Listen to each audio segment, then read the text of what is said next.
Hello, good morning, and welcome to our action from stage number 6 of the Absa Cape Epic here in 2019. All the drama, all the excitement, there's plenty of blood, sweat and tears, and yesterday's Queen stage delivered in spades in terms of drama and changes all the way through the men's and women's races and the various other categories. It was a true test as they made their way from Oak Valley to where we are today in Stellenbosch on the fields of the University of Stellenbosch on a truly beautiful morning, and the riders doing a loop in and out of the Kutzenberg fields here today on stage number 6. It's a tough day, 89 kilometers and some 2,650 meters of climbing, and there's plenty of drama we are expected to bring you over the next few hours. Sitting alongside me, it's wonderful to have Robbie McEwen back with us again. Robbie, beautiful morning, yeah. and some big racing today expected. Well, we had the Queen stage yesterday, but this stage really is only just a touch underneath that because it's almost the same amount of elevation. It's only just a little bit shorter,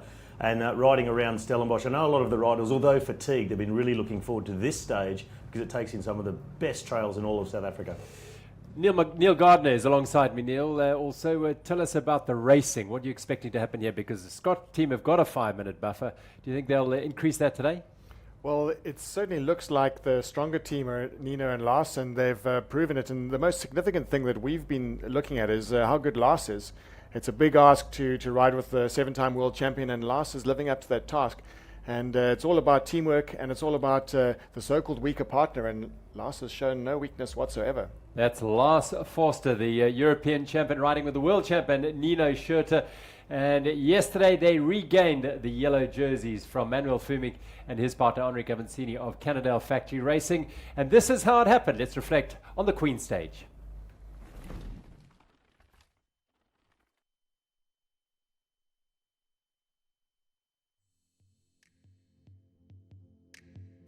The Absa Cape Epic, the world's most physically grueling and mentally demanding mountain bike stage race, takes riders through rugged terrain, up rocky climbs and down thrilling technical descents.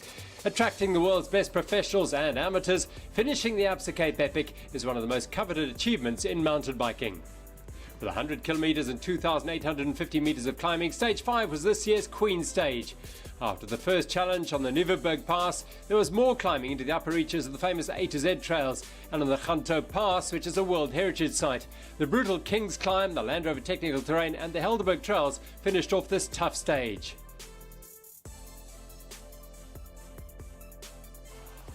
On the start line in Oak Valley, the wearers of the yellow jerseys, Cannondale Factory Racing's Manuel Fumik and Henrik Avancini, and their closest rivals, Team Scott SRAM MTB's Nino Schurter and Lars Forster, who are 1 minute and 13 seconds behind the leaders. A truly challenging day awaited them as they rolled out of Oak Valley. The Queen stage, a demanding day for the entire field.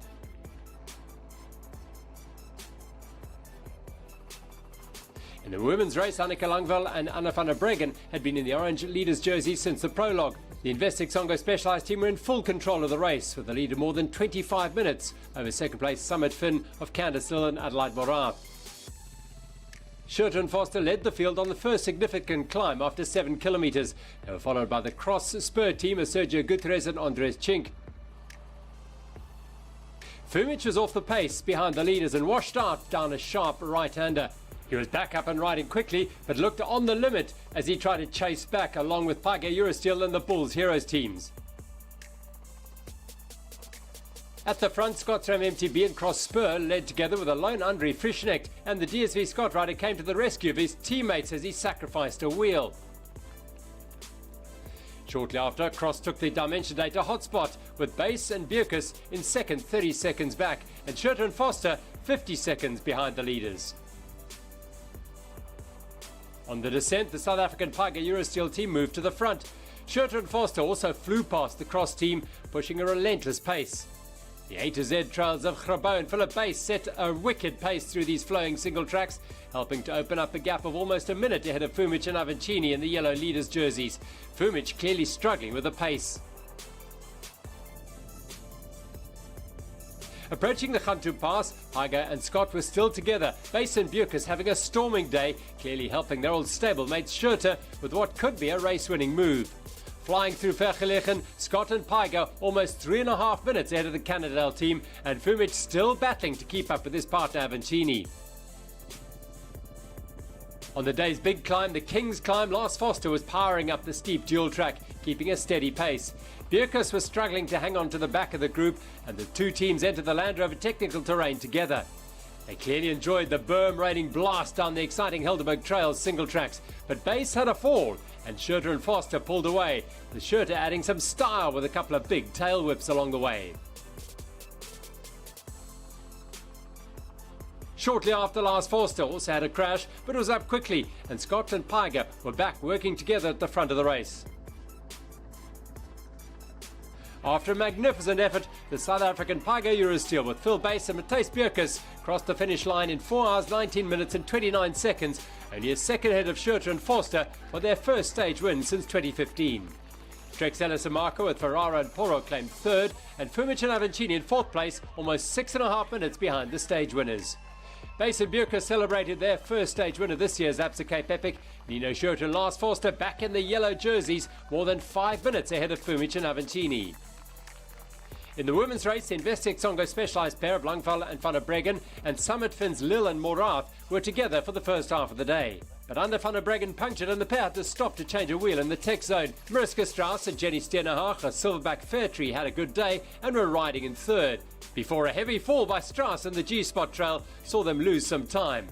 South African Lil and German Morath were smooth and efficient on a brutally hard day and crossed the line to take their first win of the week in 5 hours and 20 minutes, 4 minutes ahead of Langval and Van der Breggen, Strauss and Steenerhaag coming home in third.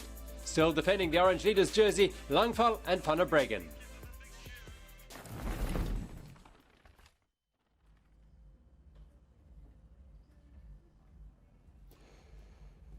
So that's how it all transpired on the Queen stage, and after it all, the dust had settled. It was Schurter and Forster back in the yellow jerseys they'd earned from the prologue, and Fumic and Avancini losing big time yesterday. Clear that Fumic is not quite up alongside Avancini. Ferraro and Porro have stolen their way into the top three, quietly getting the better of Huber and Steepjan, and have a tidy buffer there. Hathley and Beers, the leading All-African team for Specialized Foundation ad, will wear the Absa African jersey leaders jerseys once again. Guerra and Mochilo from Buff Scott. And further down the field, the old war horses, Platt and Lakata, still inside the top 10, the Bulls legends. And the combination of Lucky Klangeni and Tsepo Claw, the defending champions, are leading the Exaro category for Exaro PWC1. In the women's race, it's a 21-minute lead, despite not winning yesterday.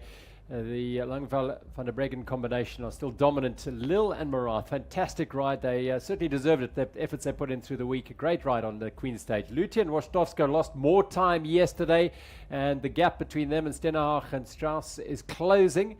Whether that'll be closed completely will remain to be seen. Today, perhaps, will determine that. Ralph and Hill are the team for Galileo Risk in the Absa African Women's Leaders jerseys today. Elsewhere in the Virgin Active Mixed, it's been a quite superior performance by the Stark combination. Sebastian and Laura leading the Virgin Active Mixed. Dimension Data Masters, Hamida and Rodriguez, nearly an hour ahead of those ex-roadies, Eric Decker and Martin Chilingi. Of course, Rodriguez is a former legendary road rider, Joaquim Rodriguez. And then further down to the Grand Masters, no problem at all for Bart Brenchens and Abraha Azevedo, as they have now an hour and 12 minutes over Bucher and Graba.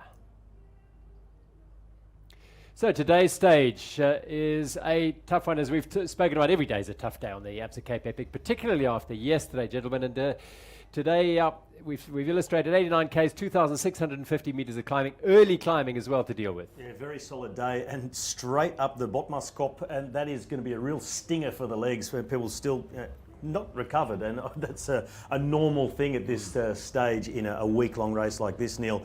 But at least they get to enjoy the descent of Skyfall, well, then moving on to the more rolling hills, we might call them, in comparison to the first climb of Botmaskop. Well, it's all about the trail surface today, and the reason that we've got 4 chain rings, it's a 4-star stage versus a 5-star stage yesterday, is the trail surface. We've got almost as much elevation, and it's those rolling hills, a little bit of ease, maybe a couple of free kilometers from the 20k mark to the 50k mark. Klatmots Kop is the Land Rover technical terrain. Some sensational single trails and switchbacks down there. That'll be an absolute thrill. We'll see them come down there. And then they make their way through the rest of the shadow of the Simmonsberg Mountain. Lots of farm and vineyard climbs here. Again, that'll be punishing on tired legs. And they'll come back towards Helshoekter Pass, go underneath the pass, and fly down into Stellenbosch via some really fantastic single trails and into the university grounds to finish stage 6 with 1 to go. Val de Vie is just over the mountains, and they have to get through today first, though. It's going to be a toughie. It will be a toughie, and we've spoken about the course and the elevation, and it's very similar to yesterday, but the big talking point amongst the riders is the heat that's expected today. Nice and cool at the start, 20 odd degrees, but it's forecast to get up to 34 degrees here in Stellenbosch, so it is going to be a cooker of a day, and that will bring a lot of teams undone. And you see, not that many hydro points, they're quite a long way apart, and that might prove to be the undoing of some teams today. Yeah, coming back along the southern slopes of the Simmonsberg Mountains, the afternoon sun will be baking down there for the back of the field. It's going to be tough. 8.5 hours is the maximum time allowed today, so we'll see. Just to hope that no one misses or everyone gets in before that 8.5 hours. So the start line this morning, as Robbie referred to, nice and cool. There's a nice brisk chill in the air, but that belies what is expected to happen later on today. Let's hear from some of the top contenders before stage 6. I mean, I took a few shots yesterday, and hurt myself with a crash, but I tried to recover as good as possible. Today, of course, we are second in the GC. The race is not over yet. 2 more heavy stages ahead, and our plan is just to make time on the yellow jersey, and that's it. And I think it's going to be really interesting because, I mean, now, like I said, the last 2 stages, and it's going to be a good fight. Yeah, yesterday was for sure a tough day, but I think for everybody. But yeah, we were able to pull out some time, and for sure it was a great day for us, and now we want to try to defend this lead and bring that home. Yeah, today I feel a lot better, a lot more alive. So yeah, I'm happy about that, but you never know what the legs are going to feel like, but feeling a lot more positive than the last 2 days, for sure. I had a good night of sleep. Recovered? No, not totally. I think that's not possible, but try to make the best of it. Yeah, of course we're feeling tired. Everyone's feeling tired, so it's kind of something to just ignore. It's mutual for everyone. Yeah, it seems like there's a really steep hill straight out the start, so yeah, I think the race is already going to play out there, and we have to see how we feel, but we're going to communicate and work as a team together. And they roll away from the Kutzenberg fields here. The elite women, they would go in the 3rd batch of the day. The elite men, then A batch, which is all the age group races and the Virgin Active Mixed, and then the elite women, and then the batches would follow after them all the way through the morning down to L batch on these beautiful fields of the Stellenbosch University. So some trepidation, and I think, as you heard Manuel Fumic there, he admitted he took some shots yesterday. Yeah, well, we saw him have one of those falls. He was taking an off-camber right-hander in one of the vineyards, and he just didn't want to hit the brakes and lose speed. He wanted to carry momentum through, and he just came undone. The front wheel washed out, and he went down, and that we saw him come in with blood on his right knee. And he had another one along the route there somewhere as well. There's been so many crashes, we only see a fraction of them. But even the best were coming unstuck. Yesterday we saw Lars Forster have a crash as well. One of the riders from the Piga Eurosteel team. That was Philip Buys. Philip Buys. He fell in the same descent. This is across the Eerste River, which those of you who are part of this live or anywhere near here will know. This river snakes right the way through town, and they're crossing over that and heading through the suburbs of Stellenbosch. Roosendaal is the suburb they're riding up towards. The famed and rather fearsome Botmaskop, and immediately Crossspur go to the front, as we've seen them do a few times. Well, Crossspur had a very bad day 1 or stage 1. They lost an absolute chunk of time, and that could put them really very far out of the GC. They were 3rd in the prologue, obviously showing that they are in good form, but that chunk of time that they lost means that they are totally out of the general classification, which then sets them a little bit more free to go for long-range breaks. The other teams who are contending the GC will let them go. There won't be an overall threat, and maybe just with the GC contenders sitting in the bunch, I'll let the cross guys go. Also noticeable there was Paiga Eurosteel putting their noses in the wind early on. Philip Bass and Matthijs Bierkes, encouraged by yesterday's incredibly strong ride. And well, I wonder if they've still got it in the legs. This is a very steep ascent, and Bierkes is looking over his shoulder and saying, where's Philip Bass? He's a little bit off the pace. Yeah, you see him in the background, so really motivated after yesterday's win, the Paiga Eurosteel team. But yeah, I think they're paying the price for those huge efforts they put in yesterday. And Manthicon and Sync, we've seen them go out on a number of stages and try and pick off the Dimension Data hotspot early on, or see if they can get into a big long break and really pushing the pace here on the first climb. This is near the summit, well, not quite near the summit, but that's Botmaskop in the distance there. They've gone up quite a steep climb to get to this phase, and the cross spur are up there being marked by Matthijs Bierkes, but he'll be starting to wonder where Philip Bass is, his partner, for Paiga Eurosteel. Well, they have to keep that 2-minute time gap in mind, and so far it's not quite there yet. There's still probably only 30 seconds in it, but he'll be hoping that Philip Bass bridges that gap and they can go for another long-range attack. However, yesterday's efforts would definitely have taken their toll. There's nothing quite so painful as a really hard day in your legs the day before, and then getting back on the bike and a long climb right at the beginning of the stage. Well, they would have summited over the top there of Botmaskop. It's around 400 meters of ascending from the base from the university, and then down into the first bit of really fantastic single track. This is called Leipitzer Feindrei, a really tight, steep right-hand switch there, the hairpin. And this is Manthicon Gutierrez and his partner Andres Schink going very nicely here, and they've opened up a little bit of a gap already. So the climb has done some damage and strung out the field. And that was Henri Fischneck going through. Matt Beers, well, he's hoping to feel a little better today. He's had a couple of tough days after his nasty fall on stage 4.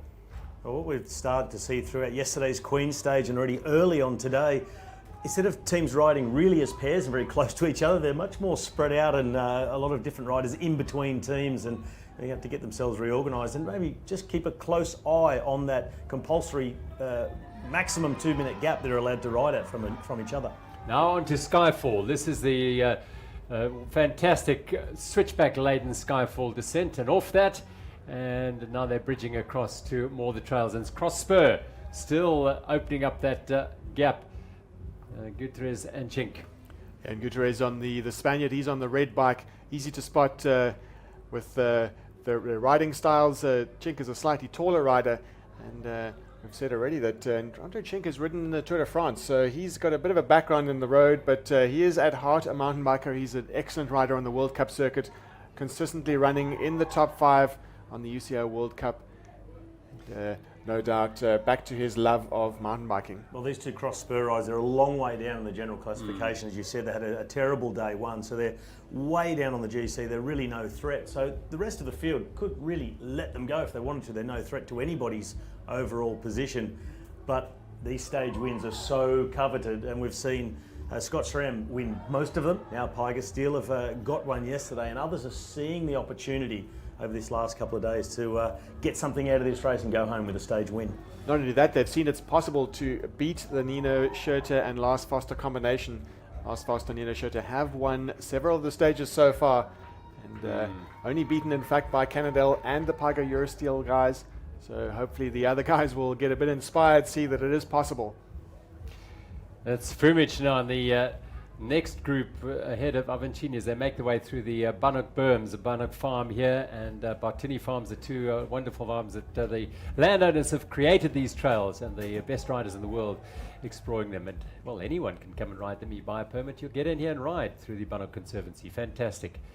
So the Cannondale Factory Racing team tailed off at the moment a little bit, a bit of a gap to that front group. And it's one of the first days we haven't seen Enrique Avancini trying to really push the pace early on. So maybe he's finally got the message from Fumic, don't hurt me early, let me ride myself into it. And I personally think they might be better off trying to just start a bit easier, maybe let a gap go, not blow Fumic up, and then come back later on. plays a big role going so far into the red really early on, end up on the back foot for the rest of the stage, and that's not only bad for the morale but bad for the physiology as well. Dropping down the brand new trail built there just a couple of weeks ago, in fact, completed, and they are at the bottom, virtually at the bottom of the valley of the Bannock Valley, and now the road that takes them along the Dwarsrivier on the left-hand side and Oldenburg Farm on the right. They are heading deep into this beautiful valley. It is truly spectacular, this part of the world. And the group seems to have settled with the crossmen up the road, and Frischnecht has been employed on the front of the group. And in that group notably is the 7C CBZ Willier team. That's the Colombian Meyer and the Italian Cataneo. They look like they're on a good day today. They've had some bad luck, have put them more or less out of the top 5 in GC, but they've got their eye on a stage win for sure. And Andre Frischnecht, it's good to see him at the front of the group. He has been struggling. He was sick coming into the race, and actually they changed their team, Scott SRAM, to put Frischnecht with Haynes, and then they moved Forster up to ride with Nino. But now Frischnecht is really starting to come into his own, and yesterday he was crucial. He stayed with them, with the leaders yesterday with Nino Schurter and Lars Forster, and provided a wheel when they needed it. So it was perfect timing for him to be coming back into form. Well, they've gone around the up the valley, over the river, and come back the other way. This is on the Knickknacks single track ascent. It mostly is a climb. There are various very tight, tricky, rocky corners to deal with, but this little section here, very, very smooth and rideable. And this is Alan Hatherley and Matt Beers. And you heard Matt Beers at the start of the day. He hasn't been feeling great after his crash. Just needing a little time to get warmed up today. Alan Hatherley just guiding him through the trails. Always a telltale sign, the body language of Matt Beers. He's on the back and his body rocking backwards and forwards, showing that he's trying to get absolutely everything down on the pedal. Even if his legs can't do it, he's trying to get his body to pedal as well. This section over here, once they've climbed up to the top of Knickknacks, it's the 20-kilometer mark, so it's still very early days in the stage, and very early days for the race to be so strung out. Yeah, well, Fumic, he's paying the price also for that crash, or a couple of crashes yesterday. If they look up the hill, they can just see that front group riding out of sight. So the Cannondale Factory Racing team look to be losing more time today, and they may start to feel some pressure from the Trek Sella San Marco team of Porto and Ferraro. They're about 9.5 minutes behind Cannondale Factory Racing on the general classification, but we've seen how quickly things can turn, and when you're having a really bad day, then others can take advantage. And that's one to watch, the battle for second and third now, I think, more than first and second. Albeit that the gap between first and second is tighter. Just the way that Schurter and Forster have been riding, and the strength of Forster has been quite phenomenal. There was, always a little bit of a question about how strong he might be. Beautiful trails here, beautiful images around this huge rock. Trails that were constructed by a 6-time Xterra world champion, Konrad Stolz, who's building trails, and these beautiful trails enjoyed by the best riders in the world. Fantastic. The technique of the riders, they go right, it's opposite of cornering on a road bike, where you would normally try and clip the apex as tight as possible and keep your cornering as shallow as you can. These riders are using the very edge of the berm and punching off it, going around the long way, but that enables them to just keep a bit of speed, and it avoids the necessity to accelerate out of the corner. Yeah, well, you've got to find the banking on the outside. It just holds you in the corner, and of course if you go in shallow in the bottom, there's a lot more dust and loose dirt and rocks, and so definitely got to follow the banking. So make their way through this sand section, you see it just grab hold of the tyres, and you're just along for the ride when you're in the sand. And to keep a straight line, it really requires a lot of power being put down, but that's a difficult spot when you're coming downhill into it. You just got to let it ride and be nice and loose through the sand. That was Gert Haynes, which tellingly he wasn't with Andre Frischnecht yesterday. This is Frischnecht now driving at a fearsome pace. They're on the other side of Helshoekter Pass now. They're climbing, well, they've sort of climb out of the valley now, and Haynes has managed to hold on and be part of that lead group, which is important. There he is now for DSV.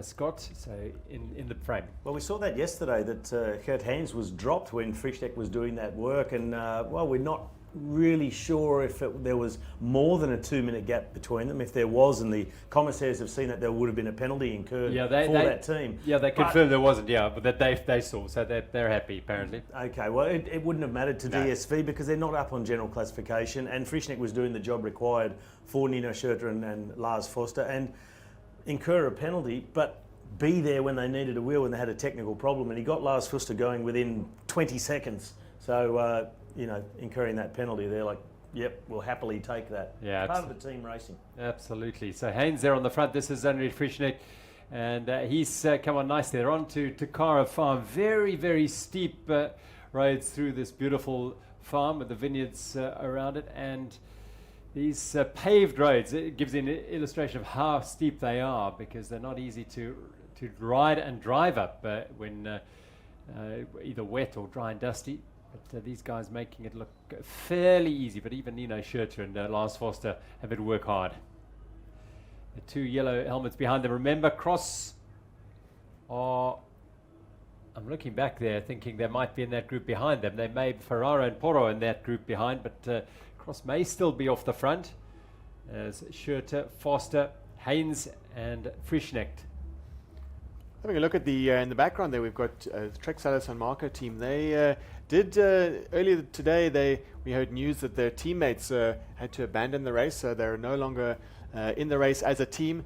So it's going to be interesting to see how they cope. They did have their backup team, and now they don't. And let's just see what Porro and Ferraro do today. We've got their eye on them for a good showing. Well, talking of Trek 2, and we saw it on the coverage yesterday, right at the end of the day in the background, they were coming into the finish chute on the grass here on the oval at the stadium, and they clipped wheels, had a really heavy crash, and apparently one of them has broken their collarbone. There's the Cross team. See, they are no longer on the front. This is our first look at the women. Yeah, Ravensteiner and Casagrande. One of them had a huge crash on G-Spot as well, so all of that may be compounding. Investec Songo Specialized, the leaders in the women's category, they have made an early move, and Summit Fin already over a minute back on them. All eyes on where Cross are. Their Cross Spur Racing are lying in 3rd overall at the beginning of the day, and that 3rd spot does look in a little bit of danger from Silverback Fairtree. There's a bit of a challenge from them. We all thought it would be between 1st and 2nd, would be between the Cross Spur team. Doesn't seem to have been the case. They did have a very bad day, with Maya Waszlowska feeling a little bit ill at the start. A very hard day out there on the Queen stage. Oh, these vineyard climbs. They're brutal. And look at the speed that Annika Langville and Anna van der Breggen are going up here. They're closing down the men's teams ahead of them. Remember, the age group men started ahead of the women, and slowly but surely this powerhouse duo pick them off as they go up these climbs. Well, in some places it gets a little bit tricky for them. They sometimes get a little bit blocked in sections where they're passing quite a large group. So it's not only riding their own race and setting their own pace, but they sometimes have to pick their way through and definitely give the warning to riders in front. We're coming through, keep right. Maybe a few words of encouragement there from one of our men's teams to Anna van der Breggen. Having a look at the view there. Yeah, just momentarily looking across the valley. Samuele Porro and Damiano Ferraro of the Trek Salah San Marco team looking very smooth. They've had a good week, quietly moving themselves into a podium position ahead of the Bulls Heroes. Well, they're looking stronger and stronger. They ominously moved up the leaderboard. We watched them even on stage 1, stage 2. They started to move up. They were in the 4th spot, then into 3rd spot, and now cementing that spot on the podium. This is Mayan Catano of 7C CBZ Villiers. Well, this is Porro and Ferraro, and they are off the front. They head into the Land Rover Technical Terrain section. They've got all to make. They've got a 3rd spot, and they also have their eye on the Cannondale's 2nd spot in the overall podium. Now we are back live. This is the Mbuko Giant pair, Nicole Carstens and Marco Hubert going through. Alessandro Patacchi, Francesco Kiki, former road professionals, rolling through the picture. Impressive performance from those two. So we are now on live coverage of stage 6. And a long, fast descent. Well, these sections are really appreciated by all the riders. There's very rare moments where you can just relax slightly on the bike and just have a cruise downhill and let the legs recover a little bit, because most of the downhills, you've got to ride almost as hard as if you're riding uphill. You really have to concentrate, control the bike, and there's, you're getting shaken to pieces. So these smooth farm tracks, they're like a godsend. Yeah, absolutely. On the rough descents, they often have to stand out of the saddle, and still you're on your legs. You're having to absorb, even though you've got a suspension bike, you're having to absorb some of the shock. Whereas on these smooth roads, the guys can just take a seat, can just let the suspension do the work, and take the weight off the legs for a short while. Well, here are Anna van der Breggen and Anneke Langeveld. No question that they endured their toughest day yesterday. Anna van der Breggen, at the end of the day, speaking of perhaps one of the hardest days she's ever had on the bike. And I think, finally realized, not that she didn't know, but that this is a really, really tough ask, because she's got a big season of road racing on her calendar. So kudos to her for taking on this challenge and putting in such an incredible performance so far. Well, I'm going to make a prediction right now that for Anna van der Breggen, with this race in her legs, it's almost like riding a Grand Tour, and when you come out of it and recover, you are just so incredibly strong, and I think she is going to annihilate them in the Northern Spring Classics in Europe coming up. Well, there's something that happens to the body when you go through an effort like the Absa Cape Epic or a Tour de France or any kind of stage race. Your body does change a lot, and key thing is to recover from a race like this. Hopefully she'll have a good routine when she gets back home. She'll be able to replenish her lost reserves. Riders are in a calorie deficit. No matter whether they like it or not, they can't eat enough. You can never quite get enough fuel in, and it's all about that crucial week after the stage race, getting everything back in and just taking a bit of time off the legs and lots of massages and some time with the physio. That's our second team in the mixed. In fact, third now. Miller and Powell is going through. Miller paneling from the US. And these are plenty of the age groupers.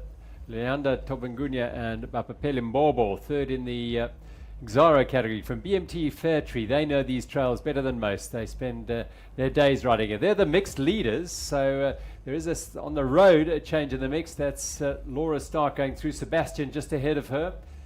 So on the road there's a change, but there's a lot of time to make up. They've got a 46-minute lead of Oscar Freire and Natalia Fischer. Haven't seen Oscar and Natalia yet, though.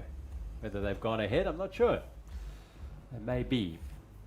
Well, here's an update from out on course, time-wise. Damiano Ferraro and Samuele Porro from the Trek Samarco team are 2 minutes and 8 seconds ahead of their closest chasers. That's Meja and Catania. And then with them is Forster and Schurter. And now Andre Frischneck is 5 minutes behind the leads. He's been dropped from his number one team that he was up there to support, but he's also riding alongside Enrico Avancini and Manuel Fumic. So they're 5 minutes behind the lead and 3 minutes behind the yellow jerseys. So Ferraro and Porro looking to make things count today for the Trek Samarco team. And then Meja and Catania. Beautiful day. Now, Robbie's made reference earlier to the weather that we are expecting to come in here today, and it's only really that it'll hit those very high temperatures later in the afternoon, sort of from midday onwards to 3-4 o'clock. That's what it does here. And so these riders, most of these will be in and relaxing and chilling, but it's the bulk of the field who will be out there after 1 o'clock and 2 o'clock dealing with those conditions. At the moment, yep, it's a beautiful day. It's a very pleasant day, but it's expected to go into the mid-30s. Well, that's what happens when you get the nice still day. We've only got the wind looking at 13 kilometers an hour. We've seen some high winds in the past a few days. That does keep it a bit cooler. The trade-off, of course, if the wind is still, you get a hot day. Absolutely, and hidden in these valleys, sometimes the temperature will go up to near 40 degrees because there's so little wind, absolutely dead still. But as these riders come through the trails now, it's pretty pleasant. But what we're seeing also is how those early climbs have strung this field out. Huge gaps between these bunches of riders. They're not particularly big bunches. Adelaide Morat and Candice Lill coming towards us here. The Summit Fin pair won the stage yesterday. Fantastic ride yesterday. How they'll back up today? Well, they are trailing already the leading team of Investec Songo Specialized. Well, we got a time check at that first water point. That was at the 23.5 kilometer mark. They'd already lost 3 minutes to this team here, Investec Songo Specialized, clearly charging and making up for what one could call an off day yesterday, if there was such a thing with this pair. But notably on that time check, we've got Crossbow Racing at 4 minutes 33. But more notably, that challenge for the third spot overall on the podium, 8 minutes and 8.5 minutes back, Silverback Fairtree. Yeah, this is the powerhouse team. They really have been fantastic. We feel that Annika Langveld has finally found her match as a stage race partner. No disrespect whatsoever to the strength and power of Ariane Luthi, who won 3 races alongside Annika Langveld, and indeed Kate Courtney, who went on to become the world champion last year. That's how good she is. But look at that lead, 6:23 already, and they are just building on that all the time. Well, they were rather conservative yesterday, and they knew it was a very hard stage, that Queen stage, and they wanted to keep a little something in the tank, and it was an incredibly strong ride by the Summit Fin team to take the stage win. But now the Investec Songo Specialised team of Van der Breggen and Langveld, they're back in their rhythm. They're riding as they have done for the rest of the week, and just open that big gap. It seems Summit Fin are paying a little bit of a price for the efforts put in yesterday, but well worth it getting that stage win. Poro and Ferraro. Ferraro on the front, Poro just holding his wheel, head down, and very, very still. And these are the race leaders at the moment. They've got a 2-minute gap. They've gone early. Can they hold on a relatively short stage? Saying 89 kilometers is short, but it is in comparison to yesterday. And earlier in the week, 112 and 107 kilometers, but it has plenty of teeth, 2,650 meters of climbing, but they're on a rare flat section, flat-ish section at the moment. It's a false flat, really. There it is at that 55 kilometer time check. Trek Salis and Marco, 2 minute and 7 second lead. Sheridan Foster not too far off them. They seem to have lost a little bit of that for now, but all they're really worried about is the men behind them. Fumic and Avancini, 5 minutes down already. Well, these two riders, they're now inside the final 30 kilometres of this stage, so 2/3 ticked off and behind them. And still a few climbs to come. Like you said, Gerald, it's really got teeth, this profile, in the final 30 kilometres of this race. They've got 3 really solid climbs and a lot of up and down. And those vineyard climbs, a lot of the riders spoke about them yesterday, super steep and that soil a little bit loose, a lot of off-camber climbing as well. So you're not just climbing a steep hill, it's trying to push you down the side of the hill off the trail as well. So they said that was really, really difficult. It almost hit side saddle to force yourself up those vineyard climbs. So this is the Scott SRAM MTB pair, Lars Foster and Nino Sheridan, the yellow jerseys, sandwiched in the middle of a team of riders from 7C CBZ Villiers. That's Catania and Meyer, and they're having a really good day as well. Well, they'll look to cooperate with the Scott SRAM team because, of course, we've got Trek Salis and Mark up the road, and the gap was almost 2 minutes. If CBZ, really a 7C CBZ, if they can cooperate with Scott SRAM, they can maybe make up that deficit. They are approaching the 65 kilometer mark. They're climbing up towards Delheim, and there is a hydro station there. Who knows whether they stop? Well, also this team of 7C CBZ Villiers, they can make up a couple of spots on general classification. They are only 40 seconds behind the Bulls legends of Karl Platt and Alban Lakata, and then another 40 seconds ahead of that is Christian Heineck and Peter Fagerhaug. So this team can jump up 2 spots, and with a great rider, maybe others suffering a bit more, 6th is maybe just getting within their sight. So they look like they're really starting to bring it home in this Absa Cape Epic. Yeah, Buff Scott MTB are the team in 6th place at the moment, and they're around about 8 minutes ahead of Meyer and Catania. But as you said, probably if they have a really good day and the others maybe don't have such a good day, it could all turn around. And that's what they're racing for. 8 minutes is not much in the Absa Cape Epic. Absolutely. Well, and Buff Scott, right now on the trails, Buff Scott are lying 5 minutes and 55 down. So It looks like Yeah. that gap's extending, and if you've got to sit in the no man's land and chase if you're Buff Scott, it's going to be a tricky one to last all the way to the finish and keep that advantage. And this will work out well for Nino Schurter and Lars Forster because they have a team who's motivated to keep pushing on really hard all day to improve their GC. So Forster and Schurter can afford to sit in where they feel like it and just enjoy a tiny bit of slipstream and pace setting, and they can have a bit more of a relaxed approach as these two keep pushing on to try and improve their place. The blueprint from yesterday, basically, just being brought on to stage 6 as well. They sent Frischnecht up the road yesterday. Then they found good company, guys who were motivated to do well in the Page Eurosteel pair, who were no threat to GC. So they let them do a lot of work, and they did. And then rewarded them with not contesting the sprint for the second rider across the line there, but it was a really, really impressive ride by Matthijs Bierkes, who suffered all day. Philip Bass looked really strong. I think the boots on the other foot today, Bass looked to be the one who was suffering today, but that's mountain bike stage racing. There are leaders, Damiano Ferraro and Samuele Porro, in these beautiful trails. Absolutely spectacular. If it weren't for the helicopter and the buzz around them, they'd be completely isolated on their own as they made their way up these trails. Well, yes, it's a highly remote part of this region, and we're privileged to be able to get pictures from the area. One thing that 7C CBZ Willier, they're going to have their eyes on this Trek Cellison Marker team for the stage win, and they'll be watching very closely where the chopper's hovering to see how far away they are. And right now, it's over 2 minutes. Back with our leading women, Anna van der Breggen and Anneke Langville, and the Investec Songo Specialized team, as you saw earlier, 6 minutes already clear of Candice Lill and Adelaide Morat in the women's race. So, as we've said, they had a tough day yesterday for sure, and they've rested well, they've recovered well it seems, and are back in sort of top form.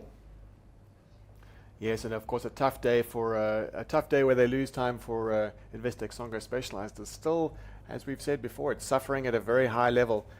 Losing only 3 minutes on their bad day is still a good day for most. So we've got our helicopter following with a camera in it, and our roving reporter Seamus Allardyce is up there. Seamus, hello, what's happening out there? We're currently in the Simmonsburg Conservancy on 8 Cake Wine Farm. The riders are taking on Morant Botha's trails, some of the smoother, most manicured trails that they'll ride in the Stellenbosch region. It's all on clay surface, so really nice hard-packed surface. And on the other side of the ridge that they're climbing at the moment is the next water point at Dalheim. It's going to be a fantastic spectator point. We expect to see quite a lot of Stellenbosch mountain biking fans out there.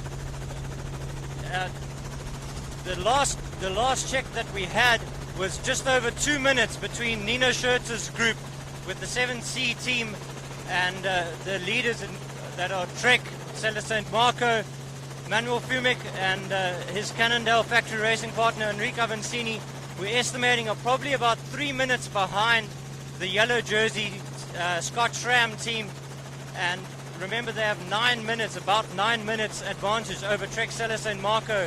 So if Manuel Fumic continues to struggle on the climbs on the way back over the Simmonsburg and Botmaskop, they still have to climb Botmaskop to get back to Stellenbosch again. So if Manuel Fumic continues to struggle on the climbs, he could be in trouble for his second place on the general classification as well. So it's going to be a really tough day for Fumic. He's going to have to dig very, very deep. Scott Schramm DSV team, Gert Haynes and Andre Frischneck, did a lot of work this morning with Schurter and Foster at the front, but then Haynes once again started to struggle. He's had a really tough week, and they've dropped back. They're now between Cannondale Factory Racing and the Spur, sorry, I always want to say Spur because of Alan Hadley and Spur Connection, the Specialized Foundation NAD team of Matt Beers and Alan Hadley. Matt's been struggling to do the last couple of days, but he's looking a bit stronger again today, and they are the leading African team on the trails again today. Thanks very much to our eye in the sky there. Seamus Allardyce sitting high up and looking over the racing. A beautiful sight too. Look at these beautiful trails. Fantastic. Smooth, fast flowing, and the pride of the Simmonsburg Conservancy. So Damiano Ferraro, Samuele Porro up the road. This is sitting behind the next group, 7C CBZ Villiers, Mayan Catania, and in the middle there the Scottstram MTB pair, Lars Forster and his partner, the world champion, Nino Schurter. Thomas Deitch wearing the zebra striped gloves today, it seems. Change of glove wear for the Bulls media bike riders. Well, maybe he knew he'd be following the 7C team a little bit. He wanted to match in with their kit. He knew something we didn't possibly. But, they're doing a great ride today, and it's good to see them putting some pressure on the teams ahead of them on GC. And also, Seamus also pointed out that now the Trek Selle San Marco team of Porro and Ferraro really starting to put some pressure on that second place of Enric Avancini and Manuel Fumic. They started the day 9 minutes and 37 seconds behind on GC, but they're already riding over 5 minutes ahead of them, and that was at the check at Water Point 2. They're coming towards Water Point 3, so I'm very interested to see what the gap has evolved into by the time they get to Water Point 3. And we talk about this being the last really hard stage of the race, but tomorrow big differences can also be made when you're suffering. It doesn't matter, short stage, long stage, hilly, you're suffering, you're going backwards and you're losing time. Absolutely. And looking at that, at the second Water Point, we had a group of three more or less of Cannondale Factory Racing, DSV Scottstram and Crossspur. It's unlikely that DSV Scottstram will do any work. They are essentially Cannondale Factory Racing's rivals, so they'll just have to sit on and see, just watch Cannondale Factory Racing having to chase. They will probably want to cooperate with Crossspur, who've got nothing to win, nothing to gain by chasing. They've lost so much time already, so they may rather want to just sit back and relax and lose even more time and see if they can try and get a stage win tomorrow. Yeah, I mean, tomorrow is in traditional Absa Cape Epic style. It's the stage everyone wants to win. If they haven't had anything in the bag by the final day, the grand finale into Val de Vie is one that everyone wants to chase. So some will keep their powder dry today and focus on tomorrow. Perhaps after the efforts of Paga Eurosteel, they were active early this morning. Matthias Bucas was right on the front and maybe just drifting back to say to themselves, let's save it. Yeah, it'd be great for them to win in Val de Vie tomorrow. Well, think back to last year in Val de Vie. It was the Trek Selle San Marco team then of Rabenstein and Casagrande who won the stage ahead of Coolharvey and Howard Grotz, who decided they didn't want to take the big risks on the final descent. And I was in the helicopter above the race then, and there were huge risks being taken. So that's a final day sort of thing to look at. Yeah. Those who are willing to throw it all out there, risk a huge off on the descents, and they can go out and chase the stage win. This is Cannondale Factory Racing, and a picture we've seen quite a lot of just having to ease back off and allow Manuel Fumic to get back into that wheel. Seems to be those steeper sections that are really biting him, and he's been suffering over the last couple of days.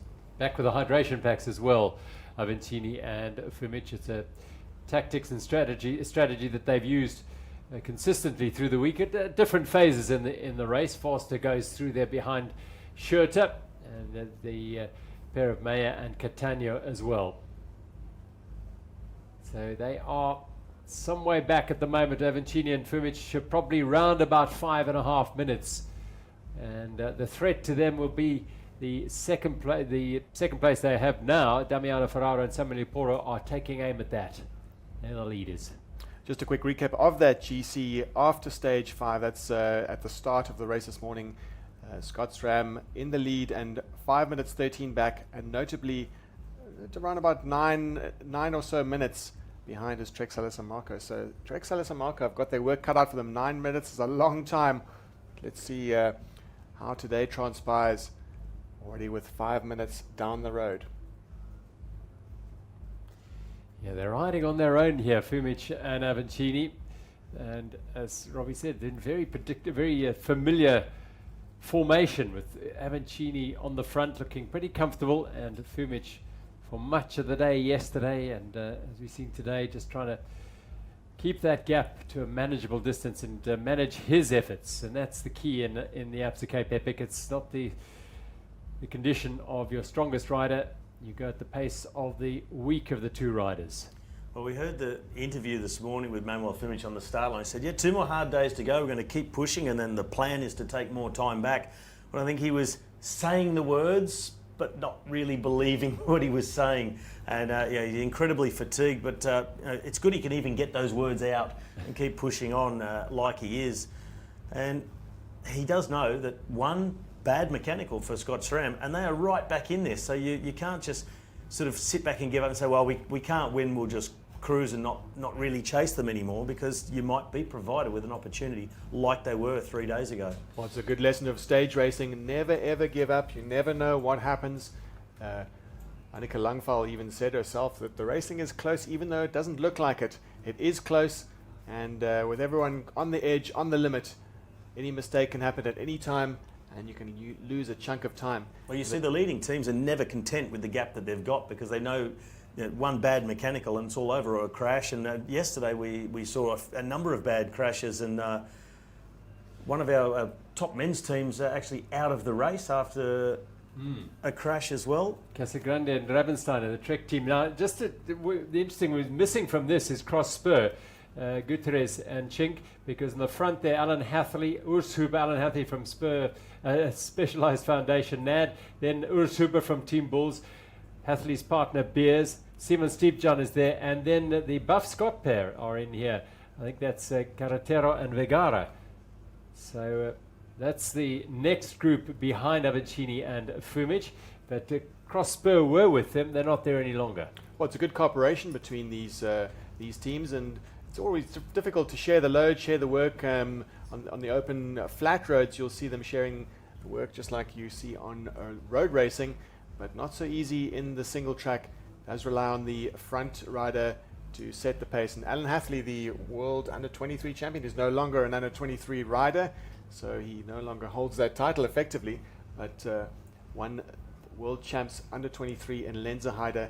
He's up to the task of setting the pace on the single track for sure. So the man I was thinking of yesterday was, of course, Jochen Kaas. He didn't finish. Yes. He has a shoulder injury from that big crash yesterday. His name was just escaping me. But that's how quickly it can go. They were right up there in the top 10 on GC, and then now out of the race.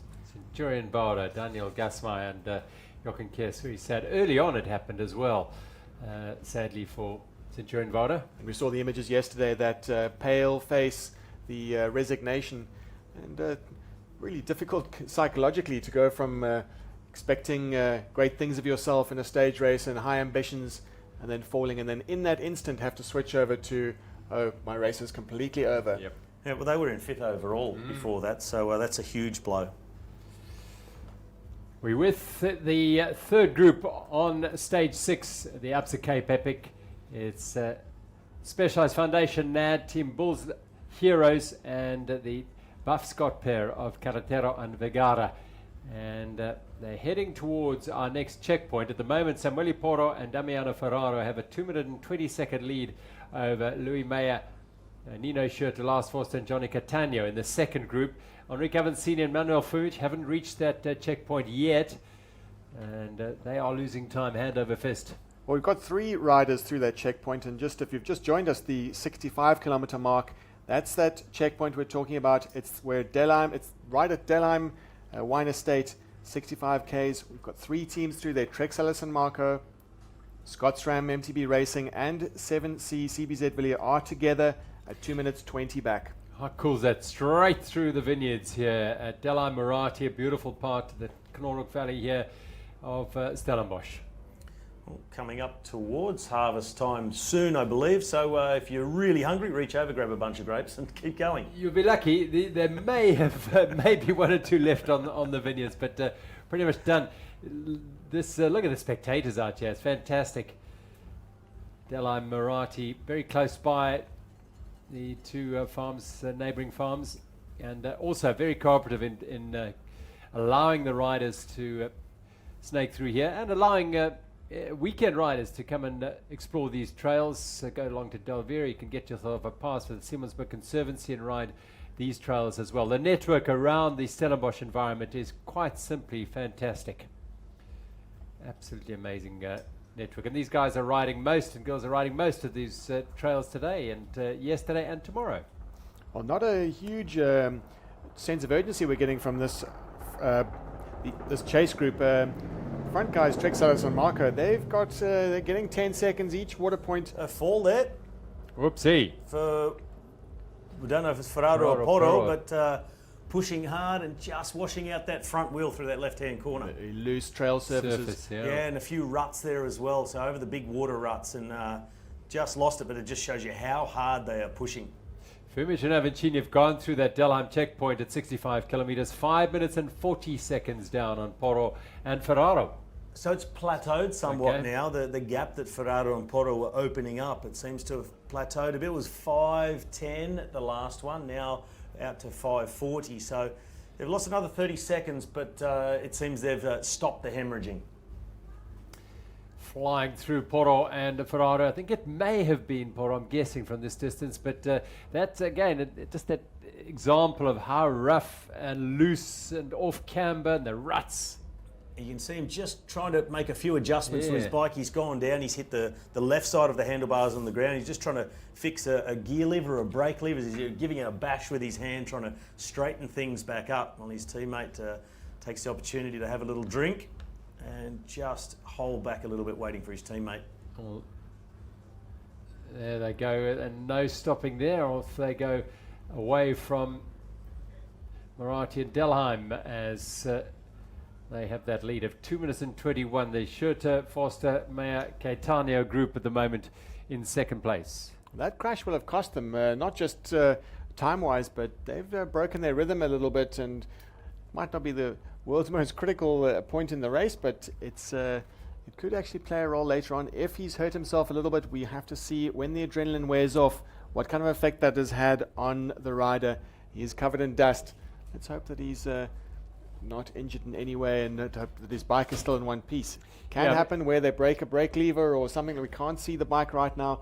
We saw Manuel Fumic broke his lockout lever in the time trial. He fell, and that lockout lever stayed locked, so he rode pretty much a rigid bike the entire rest of the time trial, which no doubt was instrumental in them losing a minute and a half on that stage. He keeps looking down, and I think it is Porro. He keeps looking down at his bike, so he's obviously troubled by something.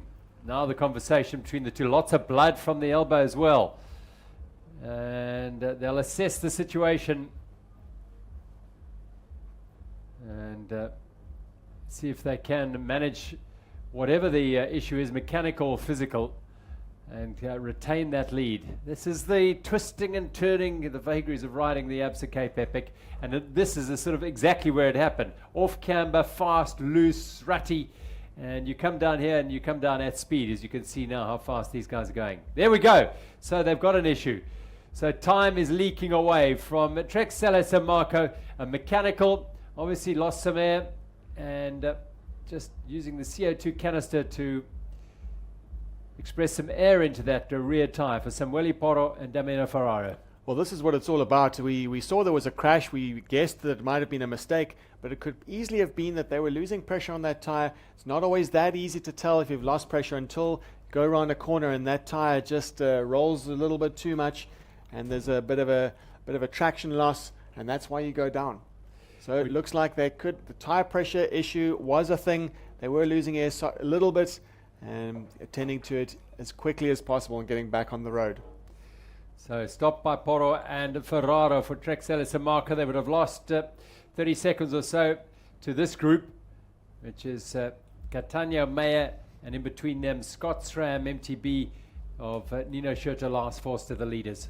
Difference in the way that these two teams right now are approaching it versus how fast and how hard the Trek Stella San Marco team are riding. And that's what happens when you are riding just close to your limit. You do make mistakes. You do hit things that you wouldn't normally hit. You're not avoiding the rocks and the pitfalls as much as you would if you were just comfortable. And it looks like these two teams, the CBZ Villiers and Scott SRAM, are comfortable. They're cooperating well and setting themselves up for a very good result today. Well, how much cooperation do you think there is? I think Scott SRAM are just taking advantage of the 7C team getting a sniff of a stage win and moving themselves up on GC. So just sitting themselves in there, letting the others set the pace. Absolutely. I mean, they could not have asked for a better situation here for the race leaders in the yellow jerseys, Forster and Schurter. It's all about how your fortunes shift, and being a race leader in a race leading team is not just about the firepower, not just about the skills and managing your efforts, but it's also a little bit of you have to be a little bit of a politician in that when you're looking to gain any kind of alliance with essentially enemy or rival teams, you've got to be able to play it right. And certainly yesterday with the likes of Tiger Eurosteel in that front group, they were cooperating and they made a little bit of a deal together. Yeah, they still not back on it, are they? Ferrara on the front. Porter was the man who fell, and still concerns. There they are going up that Canordoc Road, up the tar road, and this is a look back to the chase group. They're bearing down on them. Looks a bit ominous for Trek Celis and Marco. They may have lost that advantage. They really enjoyed a comfortable margin of over 2 minutes. In fact, 2 minutes 20. Looks like just a mistake. Bit of a flat tire. Yes, there we go. That's probably what's hindering their progress. No doubt. No Flat. backup team. And of course, they've lost their backup team. Exactly, Gerald. That's their one insurance policy that could really have been advantageous for them today. And well, this could be a case of having to try and ride through it. You see the blood streaming down his arm out of that elbow wound. Try to ride it on through to the next water point where they, hopefully for them, have a tech box. But no, they're going to stop. They're going to have to make the repair and do whatever they can. They'll have the profile stickers. Each rider in the race, every single one of them gets a profile sticker for their handlebars or for their top tube. So they'll know very well that the next water point is at 80 kilometers where they will have a change of wheels. Right now they'll just want to address it, get a plug in there, get themselves going, put as much, if they've got any kind of sealant with them, they'll put as much sealant in there as they can, and then they'll swap that wheel at the tech zone. Well, this is a huge blow for the Trek Celis and Marco team. Out on the attack for so long and really getting a sniff of that stage win, really not that far to go. And it looks like this repair will cost them pretty much all of their lead. Yeah. And we'll see 7C and Scott Schramm come back to the front of the race. And there'll be 2 losses here for the Trek Celis and Marco. Not only do they sacrifice the stage win, but they also have sacrificed some time to the Cannondale team, who they were hoping to snatch that second place overall, the GC, and that advantage on Cannondale has been wiped out. Look at them closing in that second group. They'll see them over that rise very, very shortly. It won't just close down. Yeah. They'll leave these 2 Blow them behind. away, They're yeah. not even close to having this repaired yet. So these other 4 riders will go straight on past, and new race leaders. One of the critical things that we're noticing here is that they've opted to put a tube in, and this is really the worst case scenario for any rider who's ridden with tubeless tires. It is absolutely the best situation because the sealant runs inside the tire, and if there is any hole, the sealant runs immediately towards that hole and automatically seals it. When you put a tube in, you're so much more vulnerable to thorns and stones. Well, look at the adrenaline How rush for excited are 7C they? CBZ Villiers. They say we're at the front of the race, possible stage win, and they've absolutely gunned it. Nino Schurter and Lars Forst have chosen not to follow the acceleration, but that was a marked attack as soon as they passed this Trek Celis San Marco team. So they are thinking purely now, stage win time, whatever we got on GC we're going to get, but this is what we're after. 45 minutes down they are on the Scott MTB pair on the GC. So this pair of Foster and Schurter not at all concerned. They'll keep them in their sights, but they can let them go and say, well, help yourselves, guys. Knock yourselves out. We'll be right behind you should you have any issues. Well, the way they went off the front there, they might knock themselves out with that injection of pace. They could pay for that just shortly down the track because that really was a huge attack. And it's really unfortunate for the Trek Celis San Marco team. But,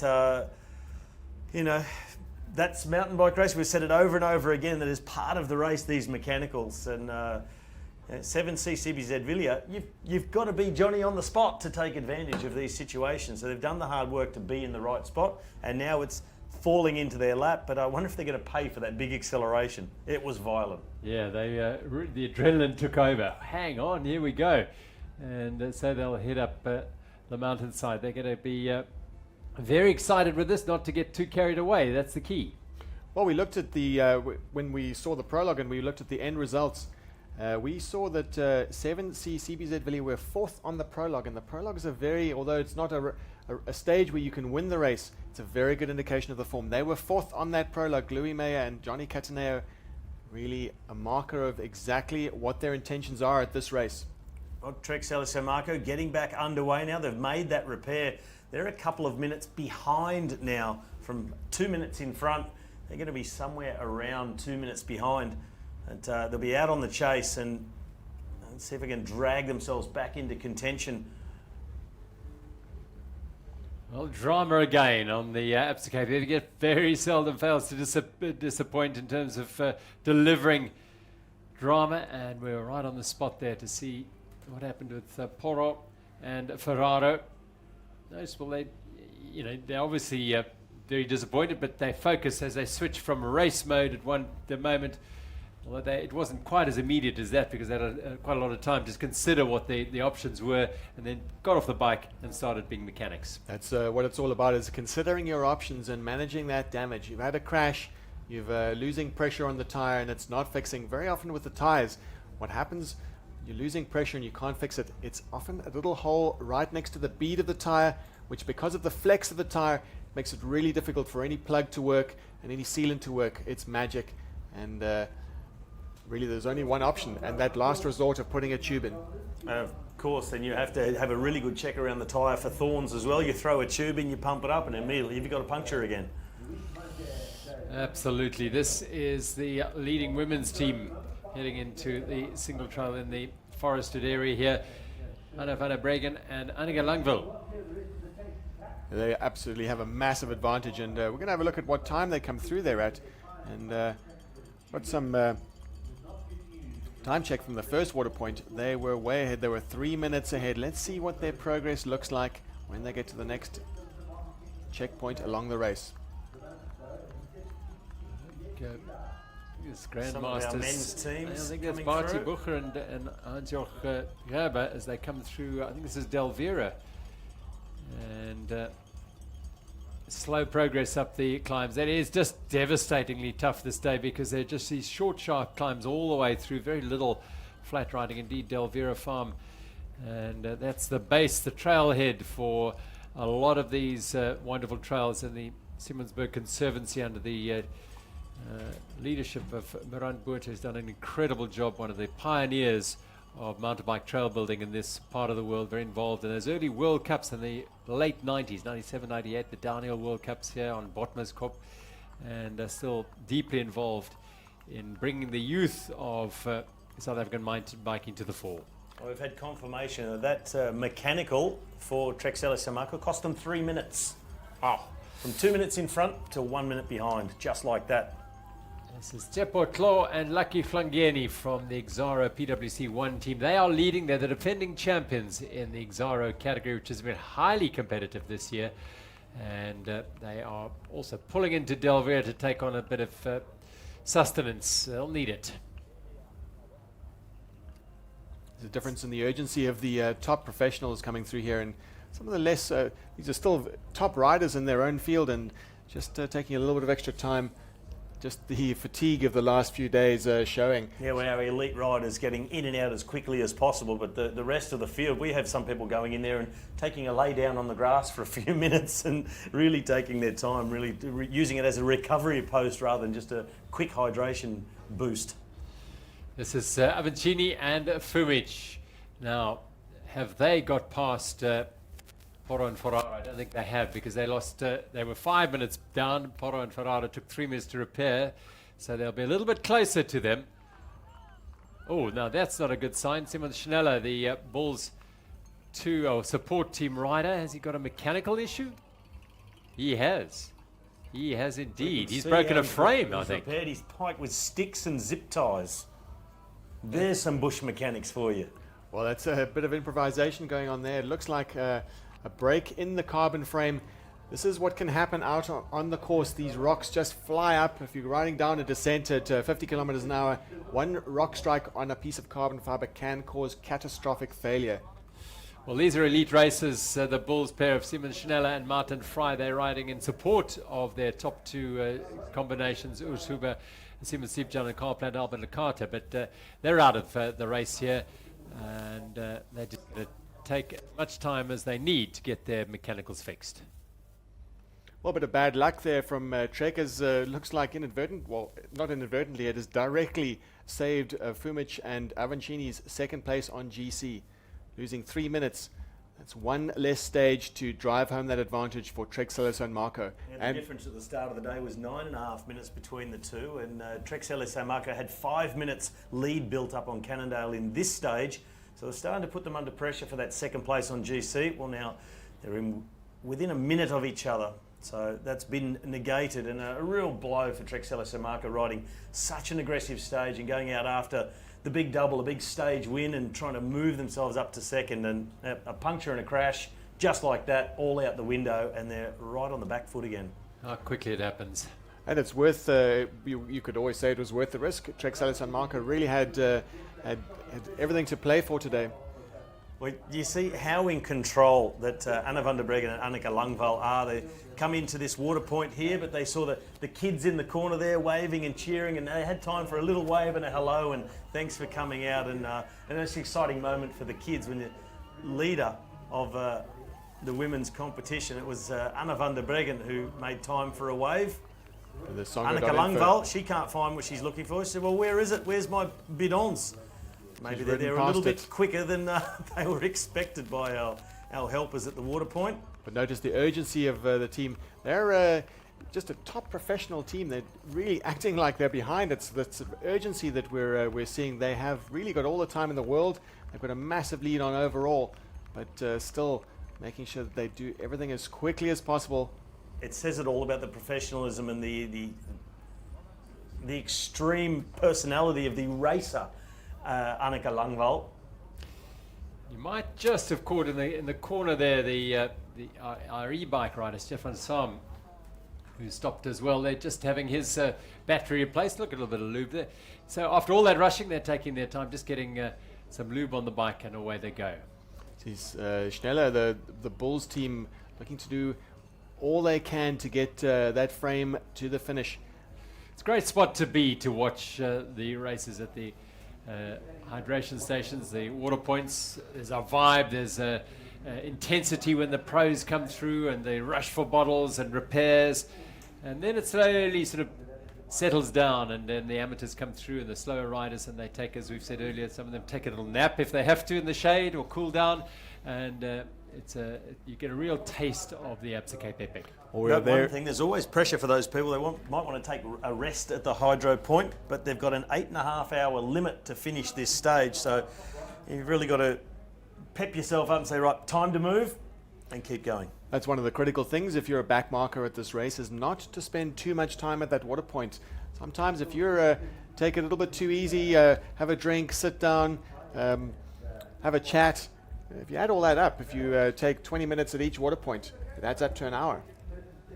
And some people I know do like to spend a long time at the water points to chat and to just take in the vibe when you're not racing.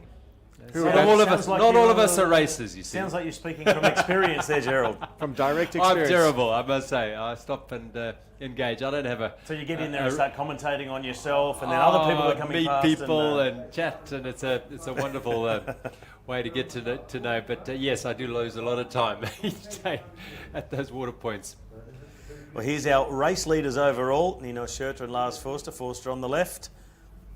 And they're on the chase behind the 7C CBZ Villiers team, who we saw just go through this point. They've built up a lead of around 30 seconds at the moment as they're pushing for that stage win. Our GC leaders seem content just to keep tapping out the tempo. They know they've got the race under control overall.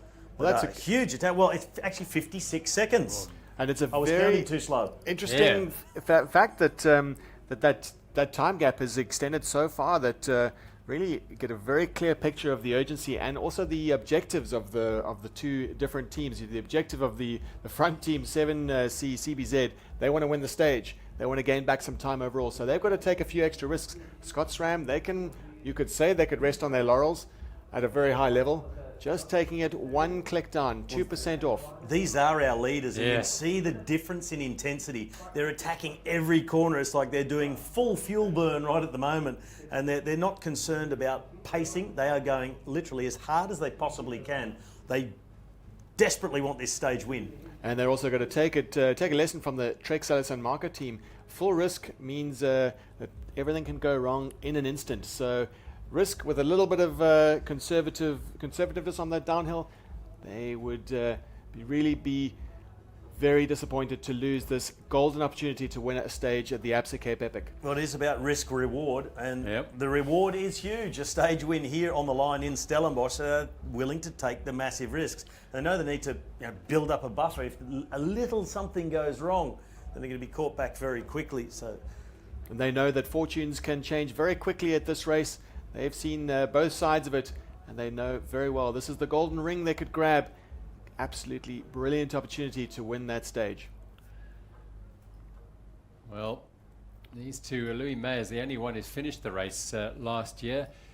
Johnny Catania didn't finish, so Louis May will be desperate to get his teammate across the line as well today. Tomorrow, of course, is Val de Vie in the grand finale, and that's where they're all aiming for. Maya from Colombia and Catania from Italy. And they are looking at a great prize today. As Sebastian Stark goes through in the Virgin Active Mixed at Del Vero Estate. And I think this is Laura, it is indeed, his partner and wife Laura. So they are the overall GC leaders in the Virgin Active Mixed. A little earlier I did see that they weren't the first riders in the field just at the moment, well a little bit earlier, but that might have changed. Let's see if we can bring you an update on that, but they're also just taking their time here, taking on the bottles. They've got a very comfortable overall lead at the start of the day. They were 46 minutes ahead of Oscar Freire and Natalia Fischer, with the Miller paneling pair, David Miller and Shona Paulus, in third place. But they looked at one stage as they were leading on the stage 6 at that stage. Now this is Scotsram mountain biking. Race leaders in the yellow jerseys. Lars Forster, who's been a real revelation here this year.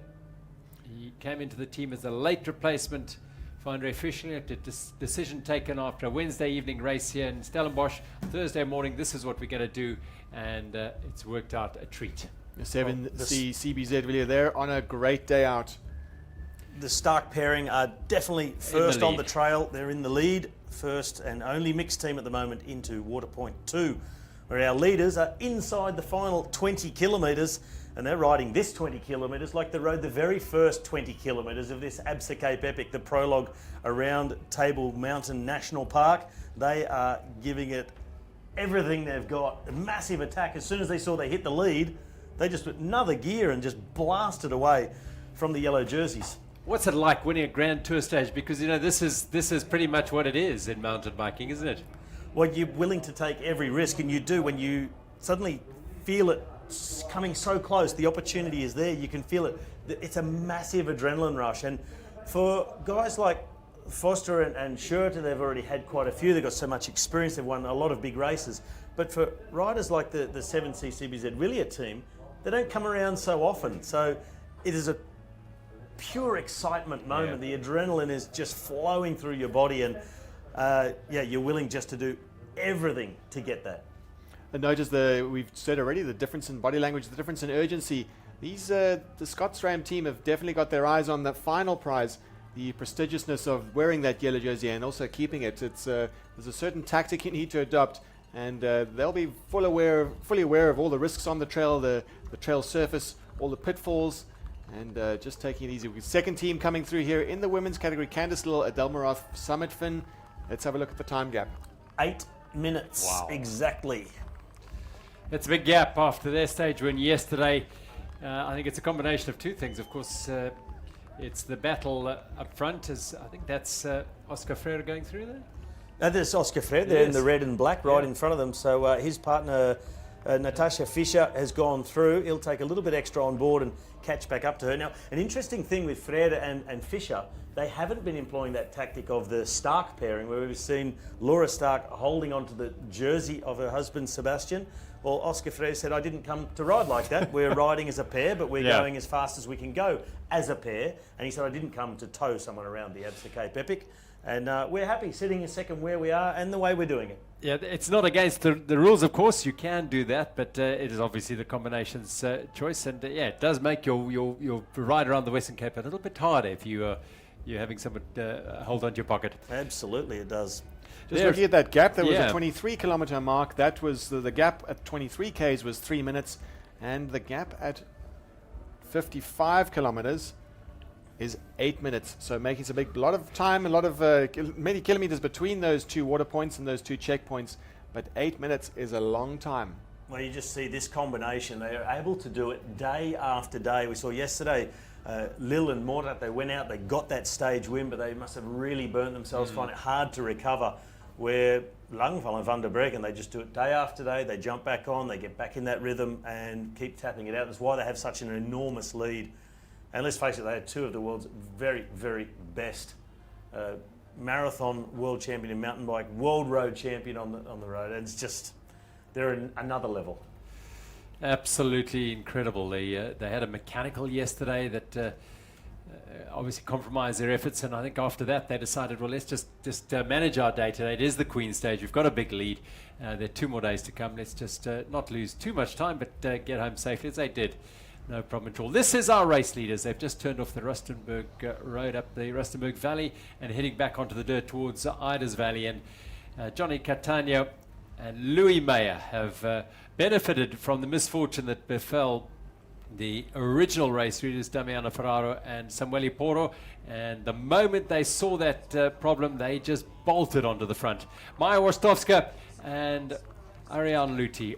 This is good to see. This is quite a resurgence by the Cross Spur team. They've really been suffering the last couple of days, losing a whole lot of time. And now coming through in 3rd place and just a couple of minutes behind the Summit Finn team. So a good stage result here for the Cross Spur team in the making at the moment. Oopsie. Bit of traffic jam. Yeah, Maya there. And the former world champion. She's got those stripes on her jersey. It indicates that. And of course the Polish champion at the moment. That's how hot it is. It is temperatures rising all the time, and keeping that core body temperature down is vital. Back with the 7C CBZ Villiers team here. Catania and Meyer powering away, and they've got a bit of a climb now to get up. They've in fact got quite a few little short, sharp climbs, as befits this stage, to make their way back towards where they came in. So it's almost a big loop, and then they get back and come down some of the trails they left Stellenbosch on. Well, they'll be acutely, they've got onboard computers on their bike. They'll know exactly how long they've got to go. They'll know the stage. They'll be looking at the profile stickers on their top tubes, and they'll be starting to really look at the last few kilometers, pacing themselves, and their morale will increase when sort of little milestones they'll be putting in their heads, just how long they've got to go. And they know that they get inside that 10K mark, not to count any chickens, but they'll start to be more and more aware that it is possible that they can actually win the stage, and that it could actually really be a reality. Well, I'm sure now the pacing strategy of the 7C team of Catania and Meyer is just go as hard as we possibly can, right in that red zone without blowing up. So holding it right, that rev counter right up in the red, and just trying to open the gap up more over these chasers, the yellow jerseys. Yeah, that you say chasers, you get the feeling that they're quite happy just to let it go. They're not going to. There's no threat from behind from these two, and by all accounts from behind them as well. So it is a very good situation for 7C CBZ Villiers. And very good on the overall. They're lying 9th overall right now at 45 minutes down off Scotsram. They won't be looking to unseat Nino Schurter and Lars Foster, but they will be looking to move up the leaderboard, possibly to 6th position. They would have 8 minutes to make up to get to that point. Nino Schurter now on the front, and just looking at the body language of Lars Foster, perhaps the efforts of the last couple of days are starting to take a toll on the slightly younger Foster. Well, Foster's certainly been there where it counts in the critical points in the race at the beginning, especially making that gap and really driving a nail in the coffin of Cannondale Factory Racing's hopes of getting that yellow jersey back. And that really, even if he's suffering now, all he has to do is just be conservative, just take it minute by minute, kilometer by kilometer, and get to the finish. Really steep, rough, loose, rutted climb. It doesn't get much tougher by Abscape Epic standards. This is what makes this the Untamed mountain bike race, the African mountain bike race. It really is brutally hard every step of the way.